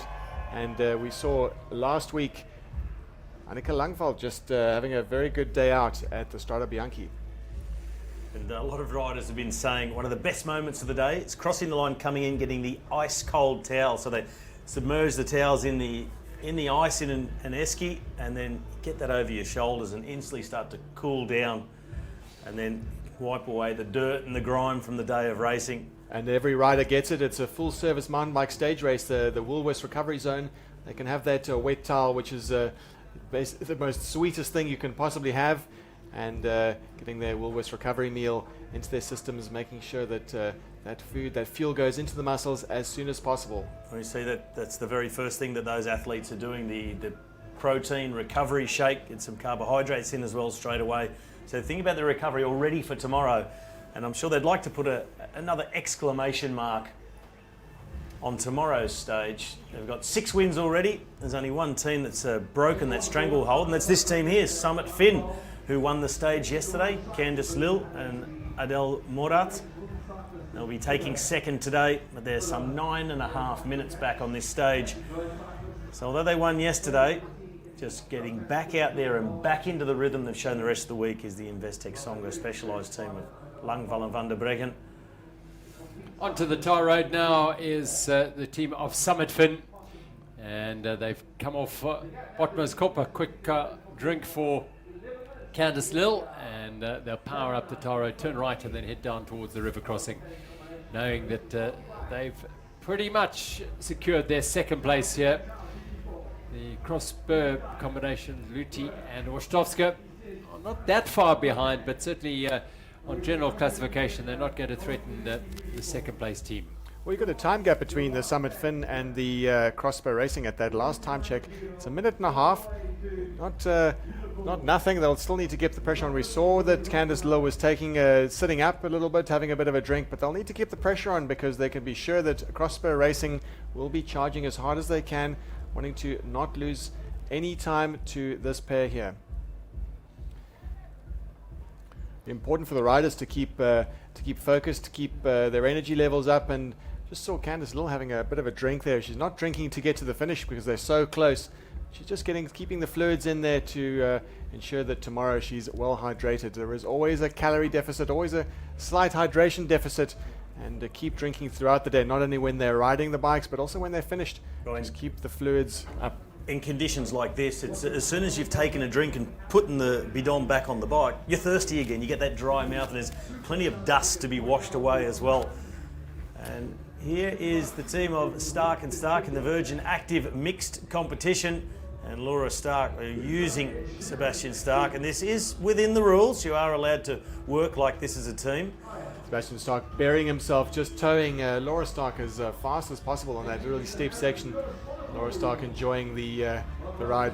Looks like she's just stretching her neck out a bit. It's a long day out, long day to be in that position on the bike. Hoping that you can just survive another day. Right, so this is stage 6 of the Absa Cape Epic, and we hope you've enjoyed the coverage of this dramatic mountain bike stage race. It ends tomorrow at Val de Vie, so we hope you will join us for that tomorrow as the races, every single one of these 1,000+ riders make their way towards the grand finale, and it will be quite a dramatic day because there's plenty of riding still to be done. Of course, Jonkershoek and Boschendaal's trails to be conquered, and then the run in to Val de Vie. From Stellenbosch, it is brutally hot here today. Their riders still making their way into the finish of stage number 6, and it'll go on. They've got an 8-hour and 15-minute maximum time allowed. That may be pushed out depending on conditions out there, but to confirm that the yellow jersey stay firmly on the shoulders of Nino Schurter and his partner Lars Forster today. They've taken control of the race by finishing in second place today behind the winners today, 7C CBZ Villiers, Louis Meyer and his partner Johnny Catania, who took the stage win today ahead of Schurter and Forster. Damiano Ferraro and Samuele Porro confirmed their place in third place today and on the general classification as well by finishing third. This is the mixed team. They are going to win yet another stage. Laura Stark and Sebastian Stark. For those of you on Super Sport, thanks for watching us. For those of you on the live streaming, we continue.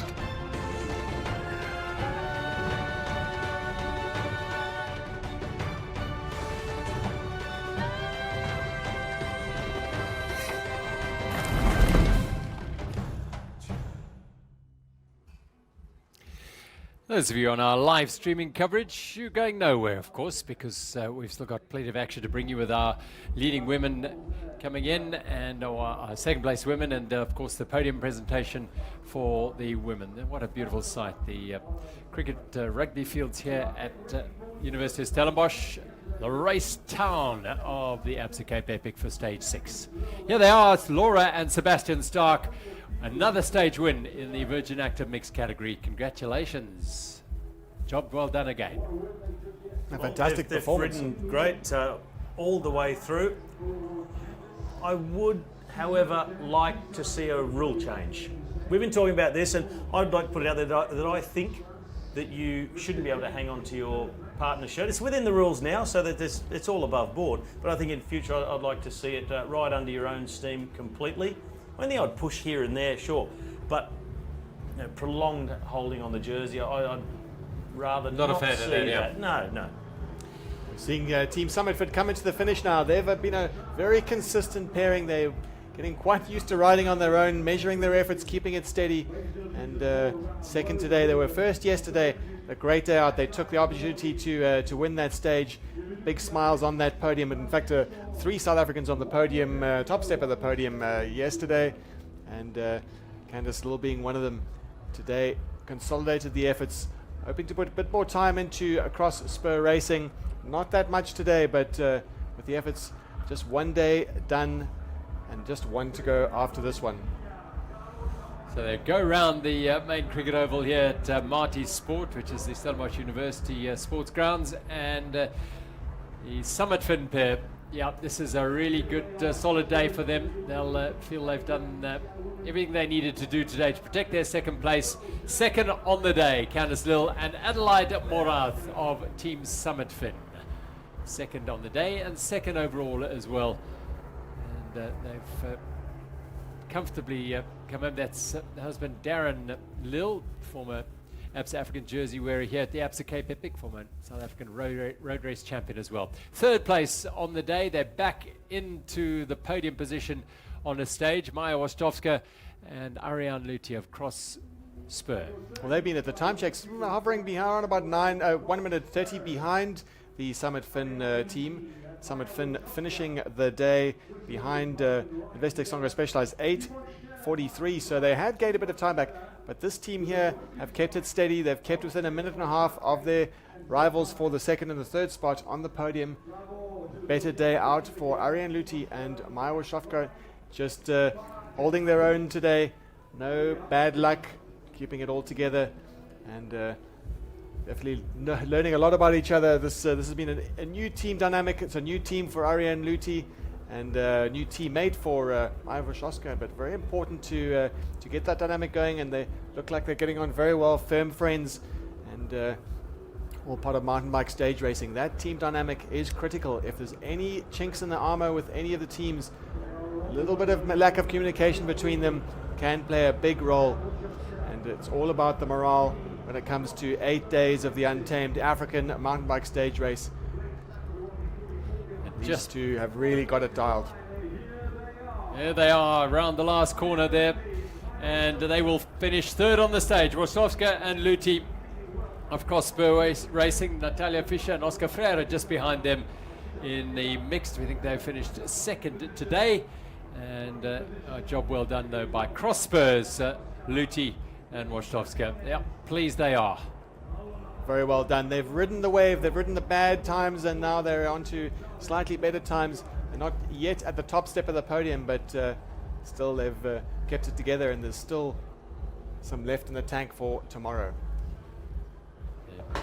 Should be these two, well, perhaps tomorrow. I mean, a year ago, the Investec Songo Specialized team of Kate Courtney and Annika Langeveld had won every stage up to the grand finale. They finished fourth in that stage, bearing in mind they had the overall title pretty much sewn up quite early in the week.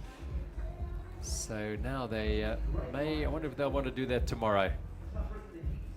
Take a stage win on the last stage into Val de Vie, Langeveld and Van der Breggen. I fancy they might want that tomorrow and not sit up and let anyone else try and steal the thunder on the finish line at Val de Vie.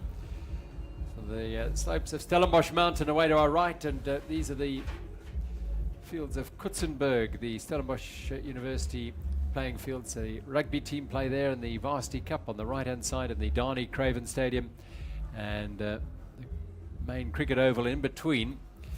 Well, about 6 rugby fields and 4 cricket fields on which the ABSA Cape Epic Town is situated. And in the background there, in fact, was where the World Cup cross-country circuit was a year ago. It's still there, Unfortunately, needing a little bit of maintenance. Sadly, no World Cup this year in South Africa. He's just taking a rest. Ariane Luthi sitting down, just some time to recuperate. Spirit's still high. We've seen her empty herself at the Abscape Epic before, but keeping something in the tank, knowing that it's another day to go, and knowing very well that morale is everything. Keep the morale up. We've got 3 teams in, so we've got enough for the podium, and get the riders will want to get cleaned up for those podium photographs. Winning team Investec Songo Specialized, Summit Fin second, Crossspur Racing third, and 10 minutes between them. Dominant performance by Langval and Van der Breggen. They always say they make it look very easy, but it's not. Nothing is easy in the Absa Cape Epic, regardless of where you're riding in this field. There's no such thing as an easy stage. So let's go and hear from our top riders in the women's race, down with Laura. Another day leading the race. How's been today's stage? Yeah, today was definitely a good day for us. Based on the experiences from yesterday, we chatted about if we can get away and get a gap early on and kind of ride our own pace without following the pace of other teams, that would be really nice. And then already a few kilometers after the start, we were still in a bunch, and I just see Anna. She's like signaling, "Okay, now we go," and we went, and we put in a proper attack. I don't know, we had a huge gap within a short, and then we just drove them there. Anna, she was just riding like a boss today. She was so strong. Yeah, it was definitely a good day for us. Anna, and for you, how was it? So you are having fun. You look strong here. You are having fun mountain biking. How is it going? Yeah, I was happy today. It was way better than yesterday. I mean, yesterday I had a really bad day. And today I felt better straight from the beginning, so I thought if we can go in front, there was a hard climb in the beginning, then we can do our own speed also in the downhills, which worked the first days also quite well. So we just tried to set the pace from then on, and I was just happy. It was a nice day again, and the climbs were a bit less steep today, which feels better to do. You can keep your pace a bit more. Nice single trails, really like flowing, and I could enjoy again today. Annika is enjoying every day, I think, but I also like today again. And just one more day to go. Yeah, that's only, of course, that's in your mind also if you race. Like if we finish today on a nice way, there's only one more day. So yeah, that's really nice. Thank you. Thanks.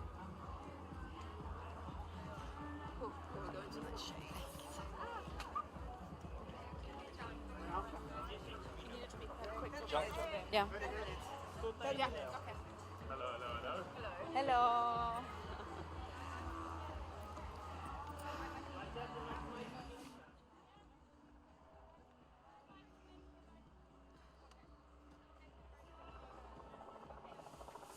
How's been today? The day we saw you very emotional here at the finish. How was this stage? Oh, for me today it was really hard. It was just about all survive the heat. So it was not to put the power down, it was just surviving the heat. And yeah, here you can't drink enough, and I really struggled with. So we had also to stop at the last point because I was quite out of water. Yeah. But again, the second place, which is also a good result despite of the suffering. For sure. I mean, to come second on a bad day, we're still happy with that. And basically, all we have to do is survive today, and hopefully tomorrow we can cross the line and protect our second place. How was the stage? Like, we saw very strong Annika and Anna from the beginning. Was it like already like strong chasing? For sure, the Specialized girls came with a vengeance today. I kind of knew they would want to take it to us properly, which they did. And at this stage in the race, there's no point in us chasing and overdoing it and then blowing at the end. So we just have to sit back, take our own pace, and make it to the finish today. Thank you. Anchor.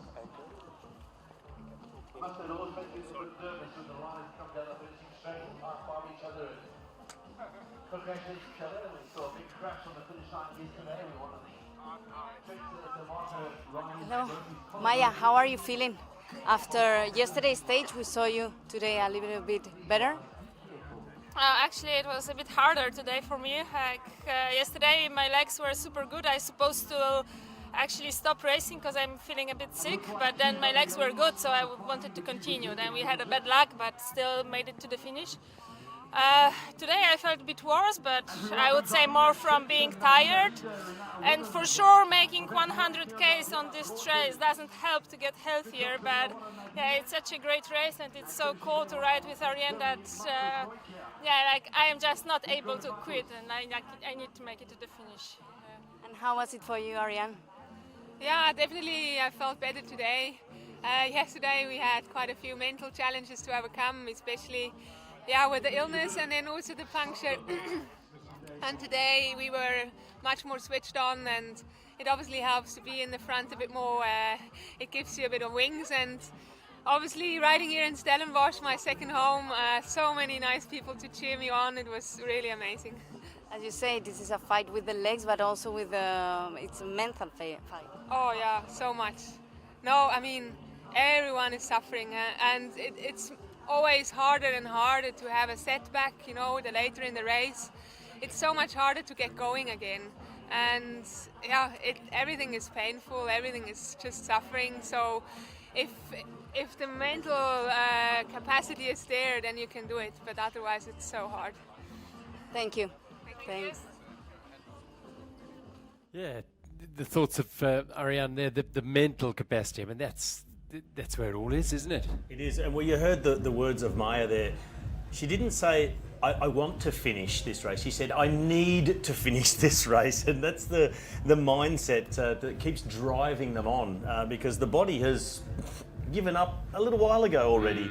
And that's when you see riders start to get sick. The body starts to break down, the immune system is suppressed, and just the smallest little thing and you get sick. And that's what Maya is trying to push through at the moment. But she said she needs it. Well, what thought you were going to say there, Robbie, is the body has given up trying to tell the mind to stop going. Yes. And that's really what's been happening. It's just given up with everything. That pain is including that. It's given back. It's given up. The pain is. It's all a message to the brain saying, "Slow down, stop, stop, stop." And it's a mind game saying your central governor needs to go. Well, actually, I'm going to override that message that you're sending me right now. Those legs, that pain in the legs, the lactate, and I'm going to keep going. And that's the difference between being a top professional and just someone who would automatically just take complete common sense would to say, well, I think it's too hot, it's a bad idea to go riding today. Well, you think some of these elites are pushing themselves hard. Think of the people further back in the field who are going to take somewhere north of 8.5 hours to finish this stage in this heat. And Langwall and Van der Breggen, they get their 6th stage win this week, and with an 8-minute and 43 buffer over Lil and Morath, who paid for yesterday's efforts, but they would say it is worth every little bit for the stage win they got yesterday. And in third, good to see them back on the podium as Lucian Vlhosowska, 10.5 minutes, and Sabine Spitz and Nadine Rieder from the Mirendal team, 17.5 minutes roughly in 4th place. It's been a real slog out there today, because the kilometres have been mounting up, the fatigue is just incredible, and he said it's mind over matter, and the brain wants to get there, the body's just getting dragged along through the dust. And this is where it really counts. The general classification, we'll have a look at the boards now and we'll see where what the orders are, but before we do that, let's go into just an idea of what tomorrow holds. It's a slightly shorter day, and we're going to go ahead straight into Gerald de Kock's playground. This is his local trails here, and he'll no doubt be able to get a lump in his throat when he tells you how proud he is of this section, this network here. Yeah, it is beautiful. Long initial climb, don't they, Gerald? Yeah. Up to Jonkershoek Trails and then the Land Rover technical terrain, and it's all terrain you know very well. Yeah, I mean, it's a lot of fire roads, of course, and then that Land Rover technical terrain is a section called Armageddon. And it is quite simply spectacular. There's a hydration stop at the bottom of that, a little bit more single track on the Canaries, some brutal climbs on the slopes of the mountains there that'll take them back across to familiar territory here, Botmaskop again, another visit to Botmaskop, the single track, and then across Helshoekte Pass and to another really sensational section in Boschendal. Their Boschendal trails are brilliant. Sugar Bowl is awaiting them there. There's some Afterburn is another section that they're looking forward to riding there. So that's lovely. And once they've done there, then pretty much they're going to be flowing down towards the finish at Val de Vie. A nice, fairly smooth and flat approach to Val de Vie, which is where the grand finale is taking place tomorrow. A beautiful estate in the middle of this Berg River Valley, and it is a special place to finish 8 days of this Abs Cape Epic. We've seen some dramatic finishes in the past. We've seen bunch sprints. We've seen breakaways at the last section where there's a decisive point in the race. There aren't that many decisive, really selective climbs in the last few kilometers. Could we perhaps see a bunch sprint near the end? The early sections up in Jonkershoek could see it split up a bit because there's some really tough climbs there, but it may well come back again and once they come across, because there's some tired legs in this whole peloton, the whole group. Everyone's tired. And of course, last day we've seen very little variance in winners. Scott Stram dominated. We've seen Cannondale win a stage, and then today we saw a different winner in the men's category with the 7C CBZ Villiers team. So there'll be a lot of teams out there with this last gasp trying to get a stage win. Absolutely. A stage win on the final day at Val de Vie is what it's all about, which is where we're going. Beautiful lifestyle estate. It's really family friendly. They've got over 40 kilometers of purpose-built mountain bike trail here, and if you like to ride the ponies, well, they've got a magnificent polo setup. There's bike shops in here, there's stables and magnificent homes, and of course a championship golf course to enjoy. Val de Vie, it is a beautiful spot to end this race for the third year in a row. We're finishing at that incredible estate, and you'll see it all tomorrow from our coverage there. That grand finale looks to be setting a stage for an exciting stage. We see some athletes that have just maybe fallen off the GC and not really in contention for a top 3 or a top 5, and they will maybe have taken today a little bit easier, keeping their legs fresh, because a win at the grand finale into Val de Vie, the Champs-Élysées of mountain biking, we heard it from Jose Almeida, could be a big win for them. Virgin Active Mixed, the Starks still dominating there. Oscar Freire and Natalia Fischer are in second place, some 23 minutes ahead of Miller and Paulus from Miller Paneling. The Dimension Data Masters have been dominated through the week by Hermida and Rodriguez. They didn't win the stage today. Fortune and Silva took that. And they have swapped places with Decker and Chilingi. What a race we've got on hand there. We've seen this category change on the last day when George Hincapie and Cadell Evans came from, I think, third place, but there was a long road pass to go up the Franschhoek Pass, and they just gunned it up there and took the win. Well, so there's race a close on. race for second and third, just 19 Fantastic. seconds separating those two teams. Fortick and Silva winning the stage today. So Decker and Chilingi, they'd like to take that back, and the roadmen maybe get a course tomorrow that really suits them. They can open up a gap and grab that second place back. In the Grandmasters, though, Azevedo and Brenchens, Daylight in second, then it's Buscher and Gerber, followed by the Zimmerman Z-Boys racing team. Yeah, I'm afraid Decker and Chilingi aren't going to get the sort of environment, the terrain that they enjoy tomorrow. It's going to be a proper mountain bike day. In the past, perhaps sometimes the last day hasn't delivered all that dramatic scenery and riding. Tomorrow will, that is for sure. And over the years, we've seen the desire to win on the grand finale has often delivered a really thrilling race. So I'm sure we'll see it tomorrow. We've got some spectacular trails. The Jonkershoek trail is really some of the world's best, and complete mixture of trails where if you have your trail bike, if you have a long travel or even an enduro bike, you can catch some of those jumps. Those gaps are enjoyed by some of the more gravity focused riders, and of course the cross-country riders, skilled cross-country riders can get down there just as easily. But tomorrow is going to be seeing the riders go through some really technical trails, and right about the Sugar Bowl area there's some interesting section where we're going past really some massive dirt jumps. And from then on is a very, you could say, flat run in from the kilometer 59 or so, where things may regroup. If there's any kind of activity where some of the riders want to get into a bunch and cooperate, that could be an interesting section where there'd be some road tactics playing up. Oh, it could be the venue of a road-style attack from the likes of Decker and Chilingi trying to get back the second place in the Masters category. So the finish line here at Kutzenberg at the University of Stellenbosch, welcoming the riders in, and another big tick. Day done. Day 7 of 8 days, stage 6 of the Absa Cape Epic. We started on Table Mountain. Seems like weeks ago, but it was only on Sunday last week that we had that prologue in somewhat cooler conditions with a bit of drizzle and mist around. Well, drag it on a few days and we're into 30 odd degrees here, perhaps mid-30s in a few hours time for the riders who are still making their way around this course, 89 kilometers to finish back here. And those amateurs and age groupers who've put everything on the line, put a lot of their lives on hold to get to the finish here, they will know, don't take any risks, don't do anything silly. And the key today will be to keep hydrated, and overnight, of course, because the dehydration sets in overnight, and you could be in trouble tomorrow. So they need to keep themselves well hydrated, well fed, and they'll be fine for tomorrow's stage, the 70 Ks down to Val de Vie.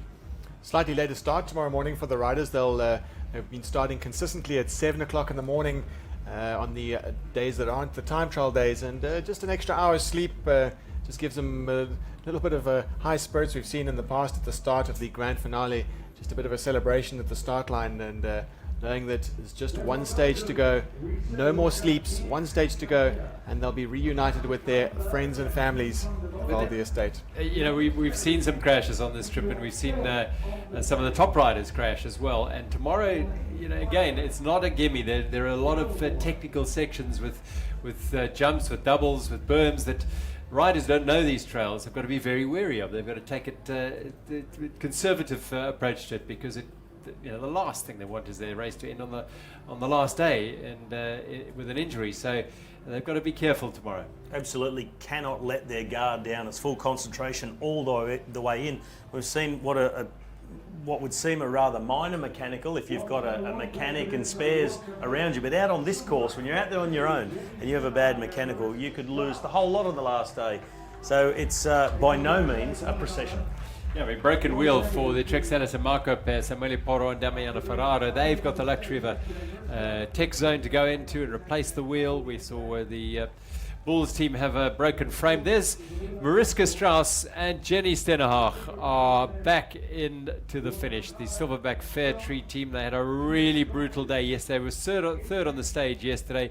Nasty fall for Mariska towards the end of the stage yesterday, but great to see them.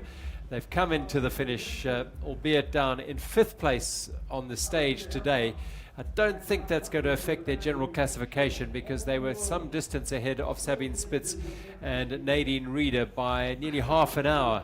So I think, in fact, by 20 minutes. So maybe, no, I don't think that'll be changing today, but tomorrow they've got to manage their efforts and make sure that Spitz and Reeder, who traditionally Sabine Spitz has got stronger and stronger as the race continued, and she's got a young rider, Nadine Reeder, making her way around the Absa Cape Epic for the first time, so she's also going to be getting a bit stronger. So there we go, our podium for the women's race, and familiar faces, slightly different order to yesterday, and Cross Spur back on the podium. Silverback Fair Tree were on the podium yesterday. Lovely formality towards the end of the elite races. The podium presentation taking place as soon after the stage ends as possible, and once the top 3 riders are in. Well, I can tell you, Gerald, the difference between Silverback Fair Tree and Mirandale was 20 minutes on GC. Mirandale has taken back 12 of that today. So another 8 minutes tomorrow. They could leapfrog them on general classification, go from 5th to 4th. So all these little battles going on for minor placings, but it looks like in all categories they're pretty much sewn up, but they do need to get themselves there safely, avoid problems, major mishaps like mechanicals and crashes. So it's never done in the Absa Cape Epic. It definitely isn't. So 3rd place today, back on the podium. Ariane Luti and Maja Wasztowska. Broad smiles from a pair that have really gelled together well, you feel? Well, broad smiles. They've improved on yesterday's bad day. They got through it. They rode that wave. It's all about those waves and being able to manage those bad days as much as it is to manage the good days. So happy that they're back on that podium. Well, it's a credit to these two. No matter what happens, they always come in and have a smile. They're an hour and a minute ahead, or behind Anneke Langvall and Anna van der Breggen, while Adelheid Morath and Candice Dill take second on the stage. Yesterday's stage winners. They've been on every step of the podium. Well, they really have had a great week out, taking that stage win, but often taking it to the Investec Songo Specialised team. Well, they've been pretty much untouchable throughout this week, and today confirmed that after the tough Queen stage yesterday, where both suffered. Anna van der Breggen perhaps a little more than Anneke Langvall, and they bounced back with that early attack. You heard Anneke say that Anna went brutally hard on the first climb, and that just broke the elastic band and they disappeared up the road. Well, that's 6 stage wins from 7 opportunities so far in this Cape Epic. That's a good record. Well, Anneke and Kate had 6 out of 7 yesterday. Last year, beg your pardon, 6 out of 8. So they're heading for that. Beg your pardon, they had 7 out of 8 last year. 7 out of 8. Yeah. Only lost on the last Yep, day. the last day. Came in almost 6 minutes behind the winners of the stage last year.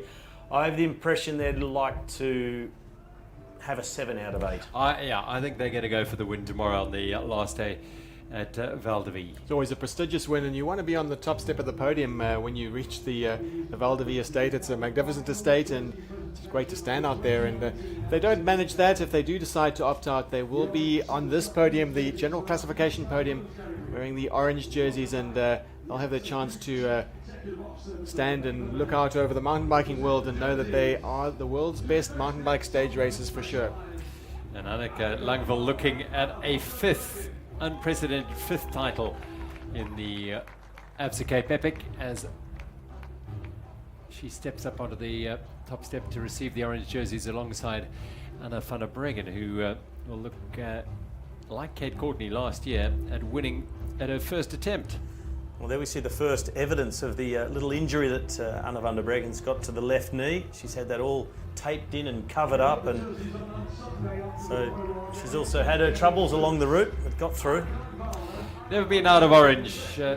Once they won the prologue in Cape Town, Van der Breggen and Langvall of Investec Songo Specialised, and they have 30 minutes on second place and another 30 on third place.